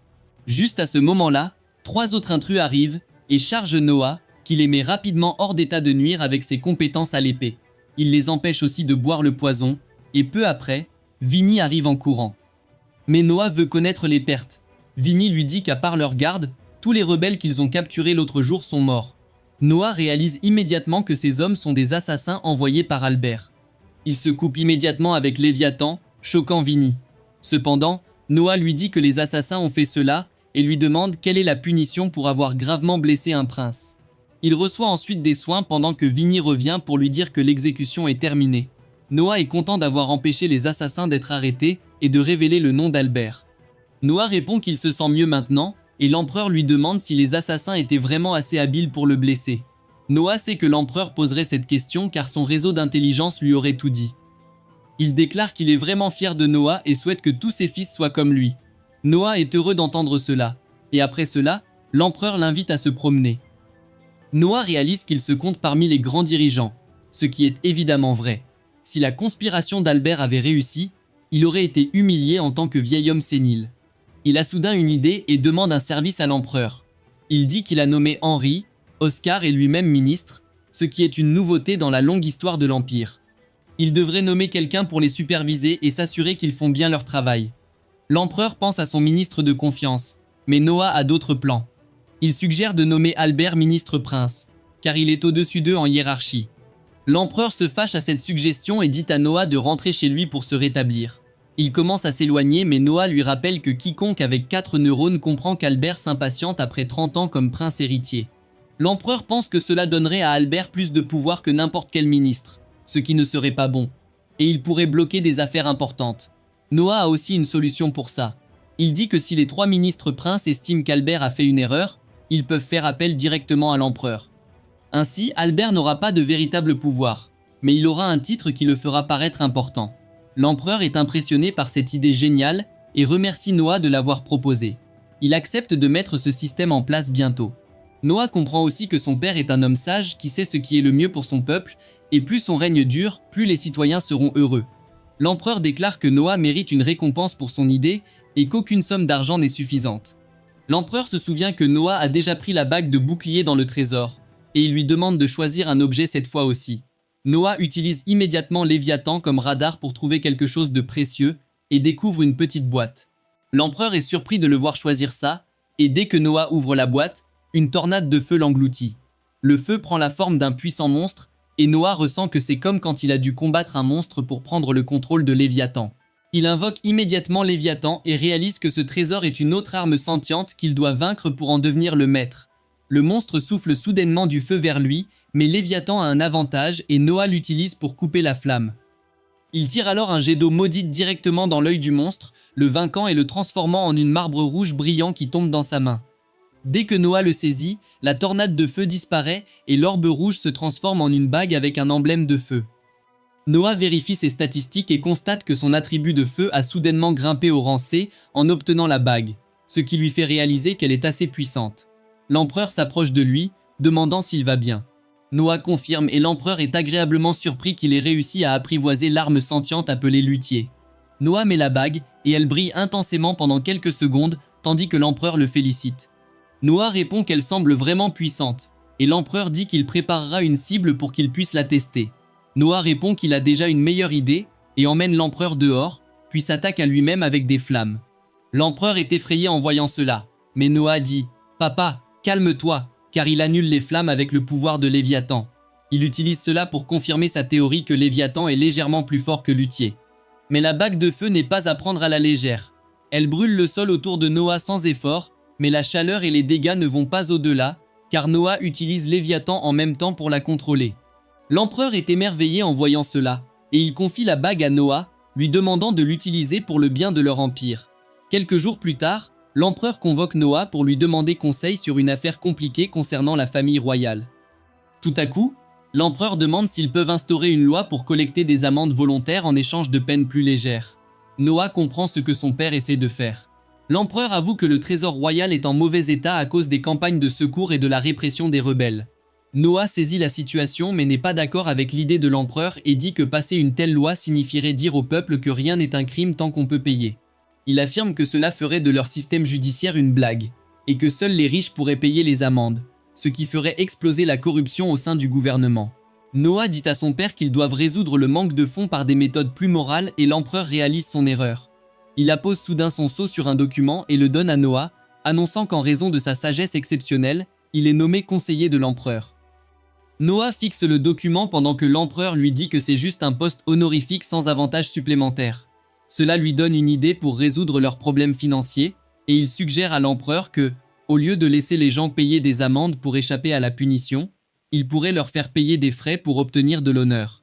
Il propose de donner un titre de chevalier honorifique à ceux qui font un don de 1000 $ à l'Empire. Noah dit que cela nécessiterait un travail préparatoire compliqué, mais que tout le monde aimerait être honoré par l'empereur et serait prêt à payer cher pour cela. L'empereur réfléchit un moment et réalise que l'idée de Noah est brillante, car ceux qui ont de l'argent veulent toujours plus de célébrité. Il ordonne à son assistant de faire venir Oscar, et Noah prend immédiatement congé, réalisant que rester plus longtemps dans la discussion envahirait le domaine de son frère. En sortant, il trouve des serviteurs rassemblés autour du trou qu'il a créé avec Luthier. Un serviteur senior s'approche et lui dit que tout le monde est curieux du trou, et qu'un gars est même tombé dedans en essayant de voir combien il était profond. Noah donne une bourse d'argent pour le traitement du pauvre gars, puis demande au serviteur ce qu'il porte. Il révèle qu'il s'agit d'une paire de scarabées rhinocéros pour le 16e prince qui n'a que 3 ans et adore faire combattre des scarabées. Cela donne une autre idée à Noah. En rentrant chez lui, il appelle les mini-formes de Léviathan et Luthier pour qu'ils s'affrontent. Ils commencent immédiatement à se battre et Noah peut voir qu'ils ont toutes les compétences de leurs anciens utilisateurs. Il les observe attentivement pour en apprendre davantage et constate que Léviathan est clairement le plus fort en tranchant Luthier en deux. La nouvelle servante regarde le combat avec excitation et Noah décide d'organiser un autre match entre les deux armes conscientes. Il constate que Luthier est vraiment compétitif et veut gagner la revanche, mais il perd encore. À sa grande surprise, le combat simulé a de vraies conséquences, et il monte de niveau après que Léviathan ait tué Luthier. Il continue à les faire combattre dès qu'il en a l'occasion et remarque que Luthier s'améliore rapidement. Il finit par battre Léviathan, et grâce à sa progression, l'attribut de flamme de Noah monte également. De plus, Zoé est devenue plus habile en magie pour aider Noah, et maintenant elle peut lancer un sort pour voir ses statistiques. Elle est surprise de voir qu'il a monté de niveau sans réellement combattre qui que ce soit, et dit qu'il peut monter indéfiniment juste en faisant combattre ses poupées invoquées. Noah lui dit que cela ne fonctionnera pas de cette façon, car il lui a fallu un combat pour atteindre le niveau 2, mais 10 autres pour atteindre le niveau 3. Il dit qu'il a besoin de plus d'objets magiques comme celui-ci, pour apprendre comment il fonctionne quand soudain Henry arrive. Il a déjà tout vu, et félicite Noah pour sa méthode innovante de faire combattre ses armes. Il lui tend une boîte et dit que le nid de monstre est prêt à être nettoyé. Noah se souvient que le nid de monstre est un terrain de chasse géré par l'armée, où tous les princes vont lors de leur première campagne. Henry lui dit qu'une fois qu'il ouvrira la boîte magique, il saura combien de soldats il doit emmener avec lui en fonction de sa force. Dès que Noah ouvre la boîte, elle se transforme en un morceau de papier avec le chiffre écrit dessus. Noah demande si cela signifie qu'il devra y aller seul, et Henry est choqué, car rien de tel n'est jamais arrivé dans l'histoire de leur empire. Plus tard dans la nuit, Zoé dit à Noah qu'un messager de l'empereur est arrivé pour délivrer un message, et il s'avère que c'est le chevalier nommé Rias. Noah s'agenouille devant lui, car quiconque délivre un message personnel de l'empereur porte temporairement son autorité. Rias dit à Noah que sa campagne au nid de monstres a été reportée, et une fois le message terminé, il s'agenouille devant lui pour le saluer. Noah sait que Rias est un subordonné direct de Henry, et qu'il est un serviteur de haut niveau considéré comme faisant partie de la famille. Il lui demande pourquoi la campagne a été reportée, et Rias répond que l'empereur était si heureux d'apprendre la force de Noah qu'il a décidé de tenir sa première campagne à une échelle encore plus grande. Noah décide d'utiliser le temps qu'il a d'ici là pour en apprendre davantage sur les objets magiques conscients. Il se rend dans son magasin de cadeaux préféré pour demander s'il a des objets magiques dotés d'une volonté propre. Le marchand répond qu'il n'a rien de tel, alors Noah lui donne une grosse bourse d'argent pour chercher des objets qui correspondent à cette description. Il quitte le magasin avec cela, mais Shirley est curieuse de savoir pourquoi Noah a payé le marchand autant, même s'il n'avait aucune information utile. Surtout étant donné que l'Empire a besoin de meilleures décisions financières. Noah répond que c'est comme ça que les royaux agissent quand soudain, il entend un homme intimider un marchand parce qu'il refuse de lui vendre un article réservé par un autre client. L'homme est très sûr de lui et dit aux spectateurs de retourner à leurs affaires car ils ne veulent pas avoir de problème avec lui. Noah s'avance et lui dit d'arrêter et l'homme change immédiatement d'attitude en le voyant. Cependant, il reste arrogant en se présentant comme Dalam, un membre de la maison du premier prince Gilbert. Il dit qu'il travaille au ministère de la maison impériale et qu'il a déjà vu Noah là-bas. Noah se fiche de qui il est ou de son travail et dit à Dalam que ce qu'il vient de faire était illégal. Dalam se moque de lui, disant qu'il est le ministre de la justice, mais il ne sait toujours pas que les personnes travaillant au ministère de la maison impériale ne peuvent être reconnues coupables d'aucun crime, sauf de trahison contre l'Empire et le pays. Personne ne sait que Dalam a raison, et il a l'air assez expérimenté pour justifier sa confiance. Normalement, il n'aurait rien pu faire, mais il a aussi un tour dans sa manche. Il rappelle à Dalam que, étant membre de la maison de son frère, il est censé s'agenouiller en le saluant, tout comme Rias s'est agenouillé devant lui la nuit dernière. Dalam panique en réalisant que Noah l'a pris sur un détail. Il essaye de s'agenouiller, mais Noah ordonne immédiatement à Shirley de l'arrêter, et elle le plaque au sol en une seconde.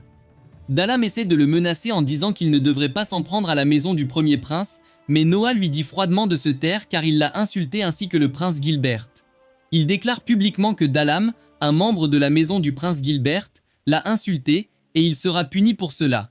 Il demande si quelqu'un a un fouet et les marchands sont très disposés à l'aider.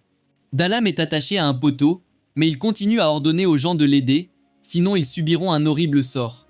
Il est terrifié par lui, et entre-temps, il demande timidement quelle sera la punition. Noah dit que la punition pour avoir utilisé l'autorité de la famille impériale pour commettre des actes de tyrannie est la peine de mort. Et Dallam réalise qu'il est foutu. Shirley comprend la mission et fouette le pauvre type à mort, tandis que les marchands l'encouragent car ils en avaient assez de Dallam. Noah s'assoit sur un banc à proximité, attendant que tout soit fini, et bientôt, Shirley vient lui rapporter que Dallam est mort. Noah lui dit de tout rapporter aux gardes et de mentionner les crimes qu'il a accusés contre Dallam. Après cela, il lui demande d'apporter une paire de menottes qu'il porte au manoir du premier prince Gilbert. Les gardes sont choqués de voir un prince en menottes, mais Noah dit qu'il doit s'excuser auprès de son frère pour ses actions. Juste à ce moment-là, le majordome de Gilbert arrive pour escorter Noah à l'intérieur. Une fois qu'il rencontre Gilbert et lui raconte tout ce qui s'est passé, le premier prince dit à Noah qu'il n'avait pas d'autre choix dans cette affaire. Noah répond qu'il aurait dû le consulter d'abord, mais Gilbert répond qu'il est d'accord avec ça. Il prétend qu'il ne se souvient d'aucun Dallam servant chez lui, et son majordome répond qu'il a été envoyé au ministère de la maison impériale il y a quelques années. Gilbert dit qu'il se souvient maintenant qu'il a renvoyé Dallam pour être une personne terrible et qu'il ne fait plus partie de sa maison. Il ordonne à son majordome de libérer Noah des menottes, puis le remercie d'avoir sauvé sa réputation en s'occupant de Dallam, qui utilisait son nom à des fins personnelles. Avec cela, Noah rentre chez lui, et Shirley demande quel était l'intérêt d'aller voir Gilbert en menottes alors qu'il était nonchalant à ce sujet. Noah répond que Gilbert a l'air détendu, mais qu'il était furieux à l'intérieur. Cependant, il ne pouvait pas se permettre de créer une scène, car il sait que l'empereur favorise le 13e prince. Noah dit que Gilbert le voit sûrement comme un ennemi pour avoir perturbé son commerce illégal d'esclaves et éliminé Dallam, mais il doit maintenir l'apparence d'un bon grand frère qui accepte rapidement les excuses sincères de son petit frère. Shirley est impressionné par sa rapidité d'esprit, mais Noah est sûr que Gilbert ne restera pas tranquille longtemps. Le lendemain, le majordome de Noah, Dylan, l'informe qu'un visiteur du ministère de la maison impériale est là pour le voir. Le visiteur se présente comme Hortz et prétend qu'il a été tellement impressionné par la façon dont Noah a géré Dallam qu'il veut travailler sous ses ordres. Il est prêt à faire tout ce que Noah dit pour avoir une chance et Noah décide de l'accepter. Cependant, il est assez suspicieux et dès qu'Hortz part, Noah ordonne à Dylan de tout découvrir à son sujet. Le lendemain, alors que les servantes de Noah le préparent, Dylan arrive pour rapporter ses découvertes sur le gars nommé Hortz qui mourait d'envie de devenir le subordonné de Noah l'autre jour. Dylan dit qu'Hortz a fait des efforts astucieux pour cacher son passé, mais la vérité est que lui et ses parents sont de vieux serviteurs du premier prince. Le majordome explique comment les nobles gèrent les affaires de leur maison très strictement, et c'est pourquoi l'interaction de leurs proches serviteurs avec le monde extérieur est limitée. Parfois, les nobles peuvent recommander à leurs serviteurs de se marier entre eux, et les enfants nés de tels mariages sont automatiquement intégrés dans la maison du noble. Dylan dit à Noah qu'il est évident qu'Hortz est ici comme un espion pour le prince Gilbert, et il l'affirme. Il ordonne au majordome de ne révéler cette information à personne car maintenant qu'ils savent qu'Hortz est un espion, ils peuvent l'utiliser à leur fin. Dylan acquiesce et loue l'observation de Noah pour avoir deviné les véritables intentions d'Hortz dès leur première rencontre. En réalité, ce n'était pas l'instinct de Noah qui l'a rendu méfiant, mais le fait que ses statistiques n'ont pas augmenté en acceptant Hortz comme subordonné. Soudain, Dylan informe Noah qu'un propriétaire de magasin de cadeaux est ici, car il a trouvé ce que Noah cherchait. Noah est content que les 10 $ qu'il a donnés au marchand aient porté leurs fruits et l'appelle immédiatement. Le marchand fait signe à ses hommes d'apporter un grand tableau dans la pièce et retire le drap pour révéler le portrait d'une belle fille. Noah s'approche pour l'examiner de près et le marchand lui dit que le tableau s'appelle Uwawa, réalisé par un artiste célèbre. Le marchand est ravi de son observation et ordonne à ses hommes d'apporter une seconde peinture presque identique à l'original. Il révèle que c'est une réplique peinte en même temps que le Uwawa original, mais il y a une grande différence. Noah remarque que la fille du tableau original semble un peu plus âgée que celle de la réplique, et il réalise qu'elle vieillit avec le temps. Intrigué, il dessine Léviathan et utilise son pouvoir pour trancher le tableau, laissant le marchand stupéfait. Cependant, au lieu d'être endommagé, La peinture commence à briller d'une lueur verte et la fille piégée à l'intérieur ouvre les yeux. Elle sort lentement du tableau et la mâchoire du marchand se décroche sous le choc. La fille commence à léviter devant le tableau et regarde Noah avec un doux désir. Le marchand est là, déconcerté, mais Noah peut communiquer avec elle par télépathie. Elle lui dit que la peinture a été faite avec son sang. Le peintre l'a tué et a mélangé son sang dans la peinture pour créer cette œuvre maudite, et à cause de cela, son âme est piégée à l'intérieur. La fille dit qu'elle veut remercier Noah pour l'avoir libérée, et il lui demande immédiatement de lui jurer fidélité. La fille fantôme n'a aucune objection, et jure de lui rester fidèle pour toujours. Elle commence alors à agir comme un dauphin, plongeant et sortant du tableau. Le marchand essaie encore de comprendre comment une peinture maudite a pu se transformer ainsi. Mais Noah réalise qu'il a coupé les chaînes de la fille avec Léviathan. Elle essaie simplement de montrer sa nouvelle liberté, mais Noah n'est pas intéressé par cela. Il est plutôt heureux d'avoir gagné un petit bonus sur son attributaire et décide d'investir davantage à l'avenir. La fille fantôme Hua ne peut communiquer que par télépathie et dit à Noah qu'elle peut lui être utile. Il lui demande de faire une démonstration et elle prend immédiatement la forme du marchand, le laissant bouche bée. Hua lui dit qu'elle peut faire plus. Il touche sa main et elle absorbe l'énergie de luthier pour briller faiblement. Noah demande alors au marchand de toucher la main de Hua. Il peut la toucher avec sa main gauche, mais sa main droite passe à travers son corps. Noah est ravi de voir que Hua peut contrôler son corps si précisément. Il remercie le marchand de l'avoir découverte et dit qu'il achètera le tableau à n'importe quel prix qu'il demandera, et lui demande de trouver d'autres objets maudits. Alan se précipite pour s'en occuper. Noah, lui, se concentre sur des affaires plus importantes. Il demande à Zoé de livrer une lettre et 10 000 $ à sa mère. Elle demande si Dylan ne serait pas un meilleur messager pour le palais, mais Noah dit que sa mère vit dans le palais intérieur où les hommes ne sont pas admis. Il ne peut donc la voir qu'une fois par an. Il lui demande de transmettre un autre message à sa mère, lui disant qu'il agit en tant que gardien d'Ada. Zoé est surprise et lui demande s'il compte utiliser sa mère pour la politique du palais. Il confirme, disant que le profit et la perte sont plus importants que son lien avec sa mère, car c'est ainsi que fonctionne la famille impériale.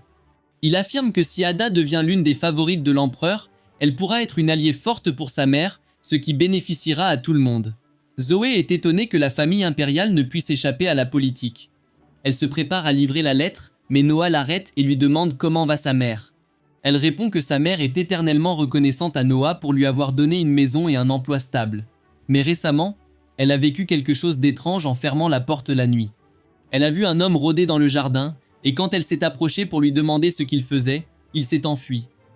Zoé dit que sa mère croit que quelqu'un entre et sort du manoir.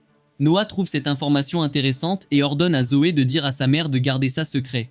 Plus tard dans la nuit, alors que la mère de Zoé ferme la porte, quelqu'un s'approche d'elle par derrière et utilise une aiguille empoisonnée pour la tuer avant qu'elle ne puisse réagir. Elle tombe morte au sol et l'attaquant se révèle être Hortz, qui lui dit que c'est de sa faute de l'avoir découvert. Il s'enfuit, mais heureusement la mère de Zoé n'est pas encore morte. Elle regarde la scène avec Zoé et Noah, qui a utilisé Hua comme appât pour attraper Hortz en flagrant délit. Il ordonne à Hua de se retirer et elle revient à son vrai visage avant de disparaître.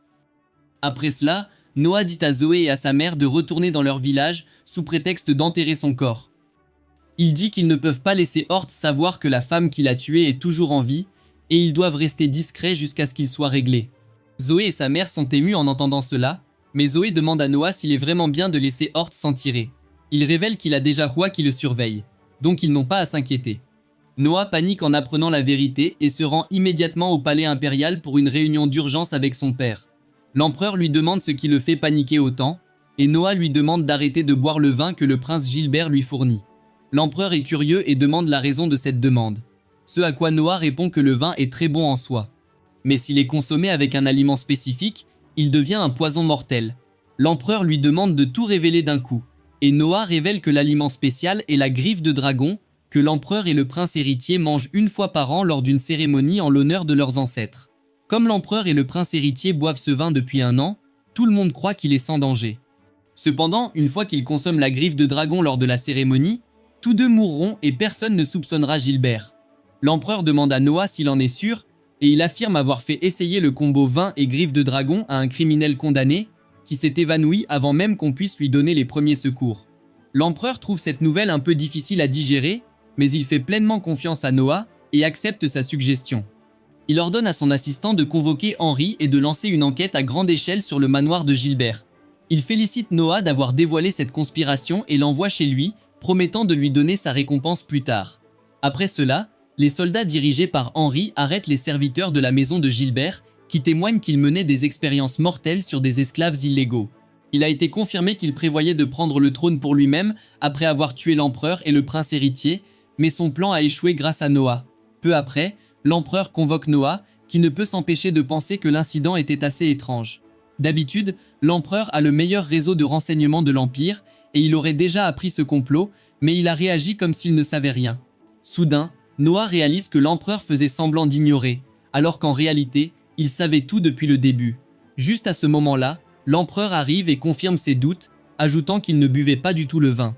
Noah est choqué d'apprendre cela, et demande pourquoi il n'a pas agi.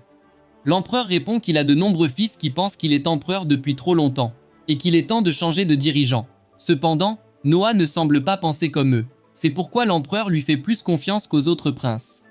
Il déclare que Noah sera désormais vice-ministre des Affaires militaires en plus d'être ministre de la Justice, et il sera également gouverneur général de la garde impériale. Noah accepte la récompense sans comprendre ce que son père veut, mais la réponse devient vite claire. L'empereur dit qu'il ne se laissera pas faire sans se battre, mais il est possible qu'un de ses fils le tue et s'empare du trône. Si cela se produit, il veut que Noah prenne la garde impériale et s'empare de la capitale, puis choisisse lui-même le prochain empereur, ce qui est trop pour lui à digérer. Peu après, Noah se présente devant l'empereur avec le prince héritier Albert et rapporte qu'ils ont trouvé des preuves concrètes dans le manoir de Gilbert qu'il complotait pour tuer l'empereur. Albert se moque de lui, disant que ce bâtard ingrat n'est même pas comparable à un chien. L'empereur ignore ces diatribes et demande à Noah quelle est la punition pour Gilbert, et il répond que la trahison contre l'empereur est punie de mort, et Gilbert devrait être tranché en deux à la taille. Cependant, il y a quelques problèmes techniques dans l'affaire, et Noah dit qu'ils peuvent aussi accuser Gilbert de tentative de meurtre de l'empereur, ce qui lui donnerait une peine plus légère, même s'il mourra de la même mort brutale. Dans ce cas, l'empereur peut décider de le laisser pourrir en prison aussi longtemps qu'il le souhaite, avant de le condamner à mort. Albert demande pourquoi compliquer les choses ainsi, alors que le résultat final sera le même. Il suggère d'exécuter Gilbert immédiatement, mais l'empereur prend le parti de Noah, disant qu'il a pris en compte les aspects logiques et émotionnels de l'affaire. Il remercie Noah pour cela, qui réalise qu'en dépit de tout, l'empereur aime toujours son fils aîné et ne voudrait pas le tuer. C'est pourquoi il lui a donné une échappatoire qui aboutira plutôt à une peine de réclusion à perpétuité. Albert ne comprend pas cela avec son cerveau de zéro ride et dit à l'empereur qu'ils doivent immédiatement tuer tous ceux qui essaient de lui nuire. Il insiste pour qu'il traite tous les traîtres sans pitié, et l'empereur cède, lui laissant l'exécution de Gilbert entre ses mains. Albert quitte la pièce, maudissant encore Gilbert. Mais une fois seul, l'empereur dit à Noah qu'il est en effet le prince sage pour avoir tout considéré avant de rendre un jugement.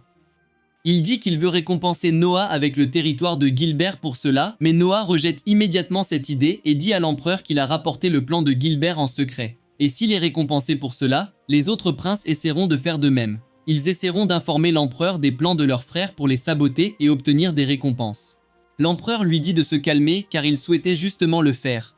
Mais il est conscient des dangers d'une telle récompense.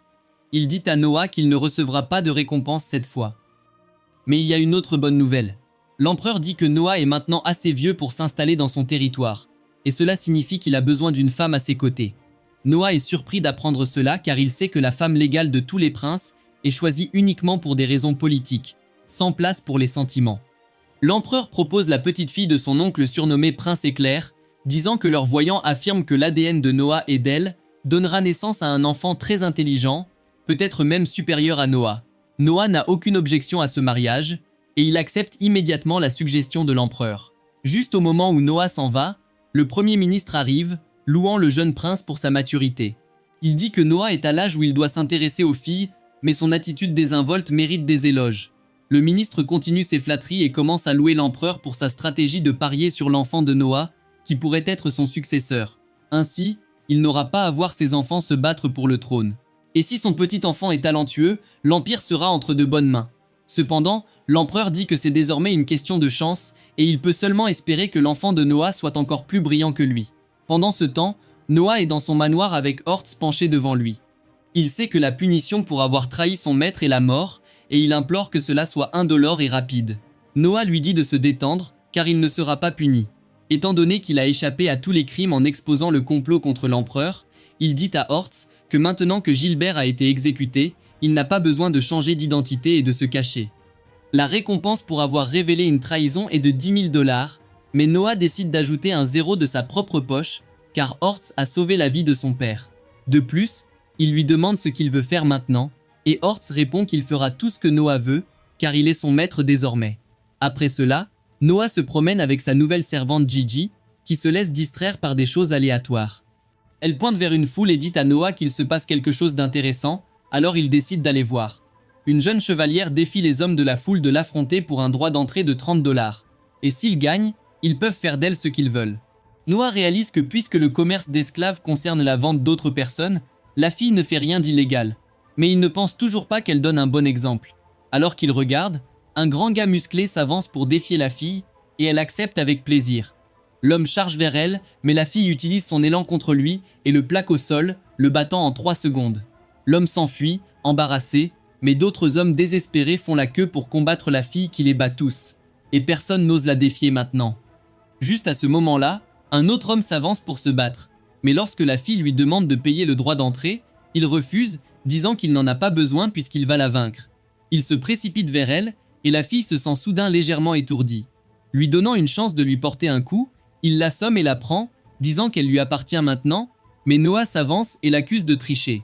Le gars se fâche à cette accusation, mais Noah pointe la petite fléchette empoisonnée sur la jambe de la fille, tirée par son coéquipier.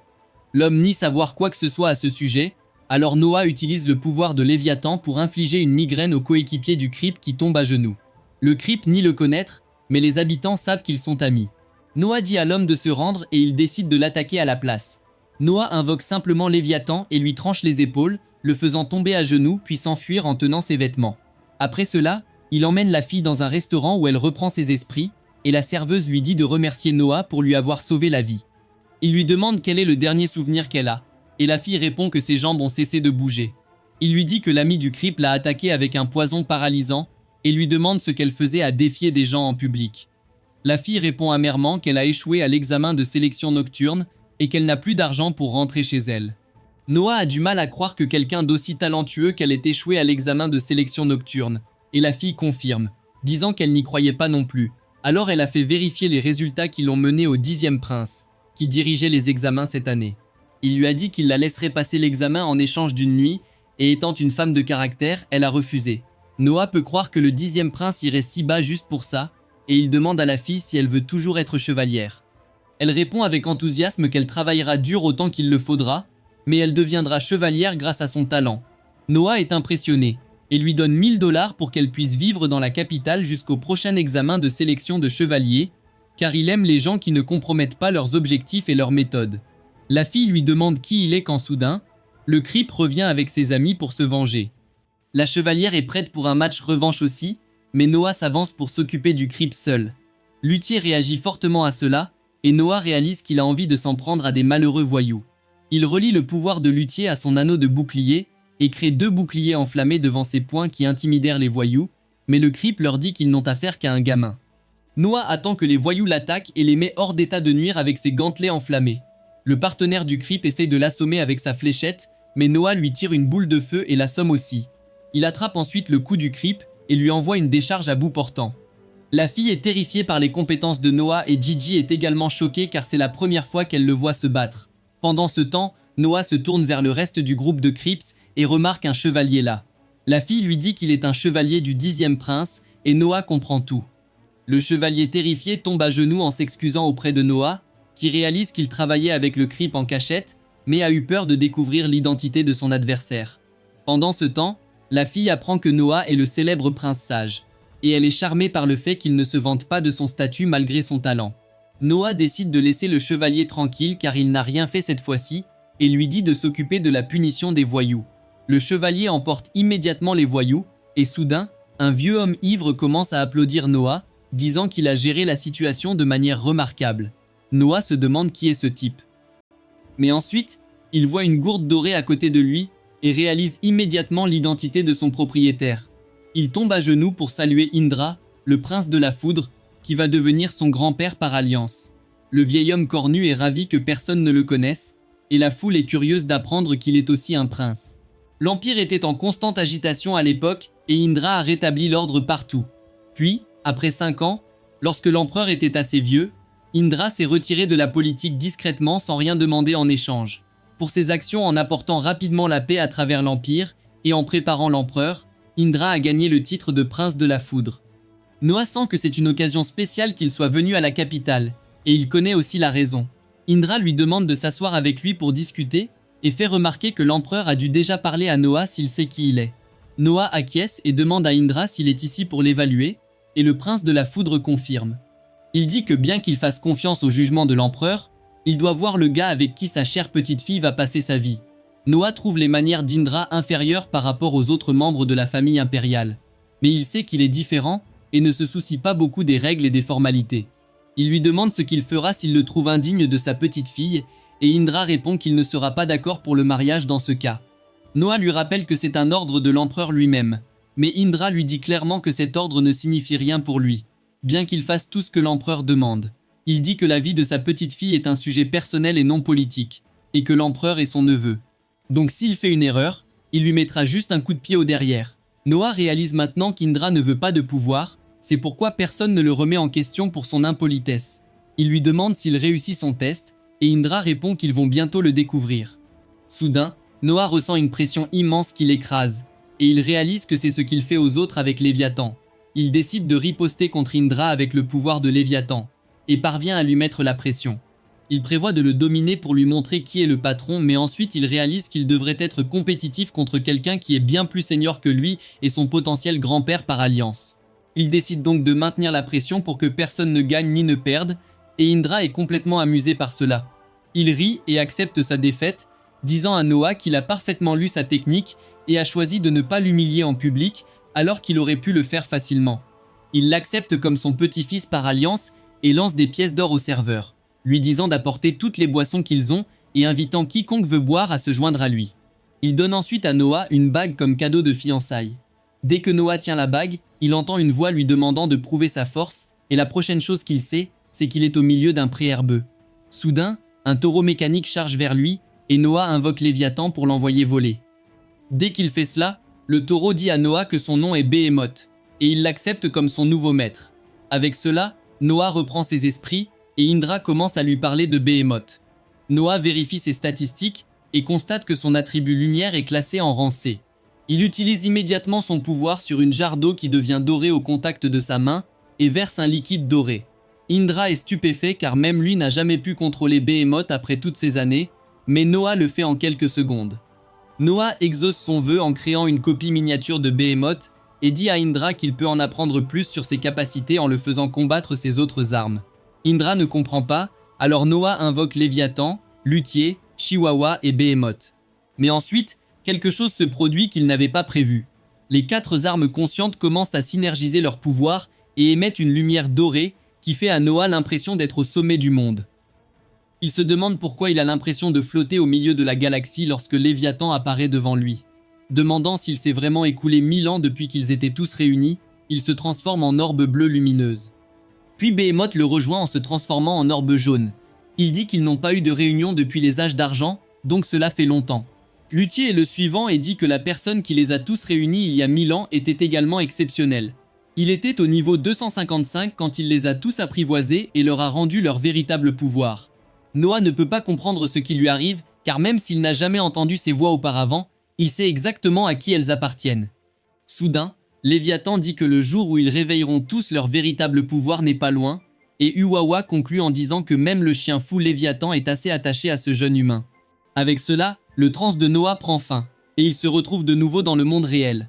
Ses armes sont toujours petites, et il se demande s'il a tout halluciné.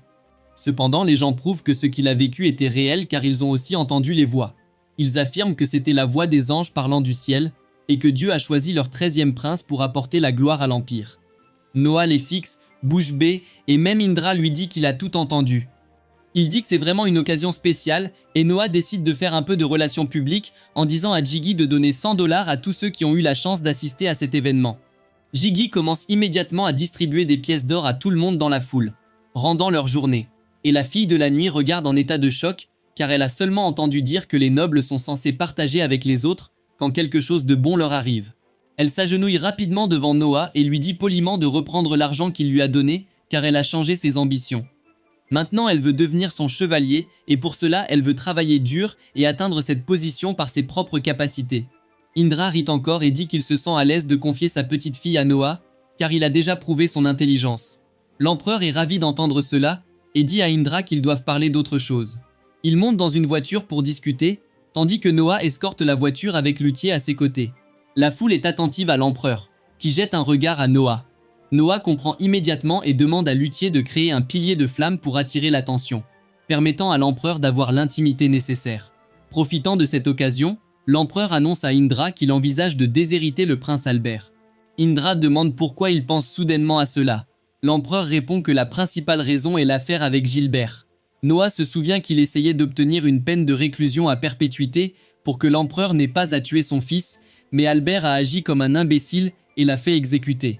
L'empereur dit à Indra que ce n'était pas une erreur, mais qu'Albert aurait dû agir de manière plus appropriée pour résoudre la situation. Indra acquiesce, disant qu'ils ne peuvent pas laisser un homme impulsif et violent devenir empereur, car il purgera sûrement sa concurrence. L'empereur ajoute qu'Henri, Oscar et Noah seraient les premières cibles en raison de leur talent. Indra lui demande qui il envisage de nommer prince héritier après lui, et l'empereur répond qu'il n'y a pas encore réfléchi. Indra lui dit qu'il ne peut pas faire ça, car il est vieux et peut mourir à tout moment. S'il part sans nommer de successeur, cela détruira le pays. L'empereur répond qu'il a décidé d'un nom, mais l'annoncer maintenant créerait plus de problèmes. Indra pense que tout problème est préférable à laisser le poste de prince héritier vacant. Noah écoute tout cela et demande à l'empereur s'il peut suggérer une idée.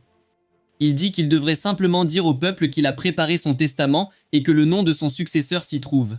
Indra dit que cela ne fonctionnera pas car il est facile de falsifier un testament, mais Noah a une autre idée. Il dit que ce ne sera pas un problème, car l'empereur déclarera qu'il cache le testament dans son corps pour que personne ne puisse le changer.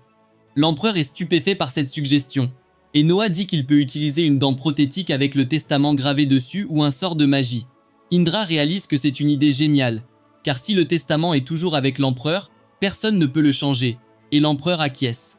Il les emmène immédiatement dans son bureau et demande à tous les serviteurs de sortir, même à son assistant de confiance. L'assistant prépare un substitut pour lui, qui ne peut ni entendre, ni parler, ni lire, mais il est là au cas où. Une fois seul, l'empereur dit à Noah que sa suggestion était géniale, et qu'ils vont l'appliquer maintenant. Noah ajoute qu'il devrait reprendre le contrôle total de l'armée, y compris le pouvoir qu'il a donné à Henri et à lui. Indra acquiesce, disant qu'ils ne peuvent pas risquer de laisser quiconque au pouvoir lorsque le roi est mort, car alors ils pourraient utiliser l'armée pour devenir eux-mêmes empereurs. Il est surpris que Noah propose quelque chose qui le ferait perdre son poste de commandant du premier escadron des chevaliers royaux. L'empereur rédige immédiatement une lettre de licenciement pour Noah, tout en le remerciant pour ses services à la nation. Il écrit une autre lettre et la remet au frère d'Hélène Keller, lui faisant signe de la donner à Henri. Après cela, Indra demande à l'empereur comment il va déshériter Albert, et Noah dit qu'au terme de la loi, l'empereur peut le faire comme il veut, et personne ne peut l'en empêcher. Cependant, il recommande de laisser Albert rester prince, car il n'a pas commis de crime, et l'empereur acquiesce. Il décide de déclarer qu'Albert n'est tout simplement pas assez bon pour diriger l'empire, donc il sera dégradé, et Noah est d'accord avec cette idée. Indra demande alors si Albert a une chance de revenir au poste de prince héritier, et dit à l'empereur de le préciser dans sa déclaration. Noah suggère de lui donner un titre comme le prince déchu, pour que les gens comprennent que sa carrière est terminée. L'empereur commence à rédiger un ordre, mais il fait beaucoup d'erreurs et Indra lui dit de recommencer depuis le début, car son écriture est terrible. L'empereur dit qu'il ne peut pas supporter de priver son fils de son avenir et décide de réécrire l'ordre. Mais Noah lui dit de laisser ça comme ça pour que tout le monde puisse voir ses véritables sentiments. L'empereur est touché par sa suggestion et souhaite encore une fois être né plus tôt avant de sceller le document et de le remettre au serviteur triple handicapé.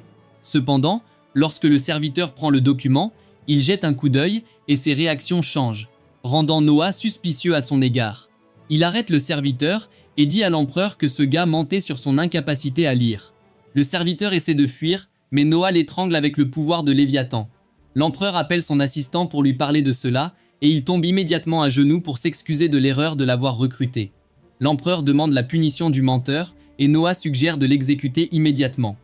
Bien que l'interrogé puisse révéler le nom de celui qui l'a placé ici, Noah veut que le cerveau reste en sécurité car c'est sûrement l'un des princes.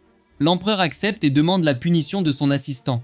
Noah dit qu'il aura un demi-salaire pendant 6 mois pour manque de surveillance. Et l'empereur est content d'entendre ça. Sur ce, Noah prend congé et voyant qu'il est tendu, Shirley demande où ils vont. Noah lui dit qu'ils vont au manoir du prince héritier et Shirley se prépare immédiatement à se battre. Cependant, Noah la rassure que même si ça va être un combat, ce ne sera pas physique. Une fois arrivé au manoir d'Albert, Noah s'agenouille devant lui et s'excuse de ne pas avoir pris rendez-vous.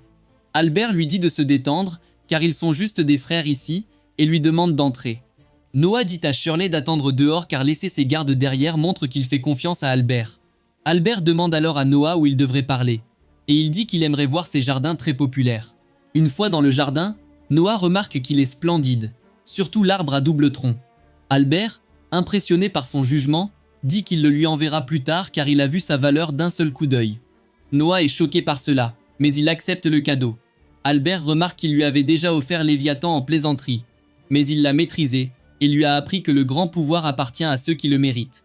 Noah aborde le sujet et dit à Albert que l'été arrive bientôt et que l'empereur ira au nord pour profiter du temps frais. Cependant, cette fois, il prévoit d'emmener Albert avec lui. Cette simple déclaration choque Albert plus que tout le reste, car c'était son devoir de gouverner l'Empire à la place de l'empereur. Quand il est allé dans les stations de collines du Nord, il demande à Noah ce qu'il en sait. Et Noah invente une histoire selon laquelle l'empereur parlait d'enseigner à Albert certaines choses sur la gouvernance de l'Empire personnellement. Albert n'achète pas cette histoire et sait qu'il a été évincé de son poste de prince héritier.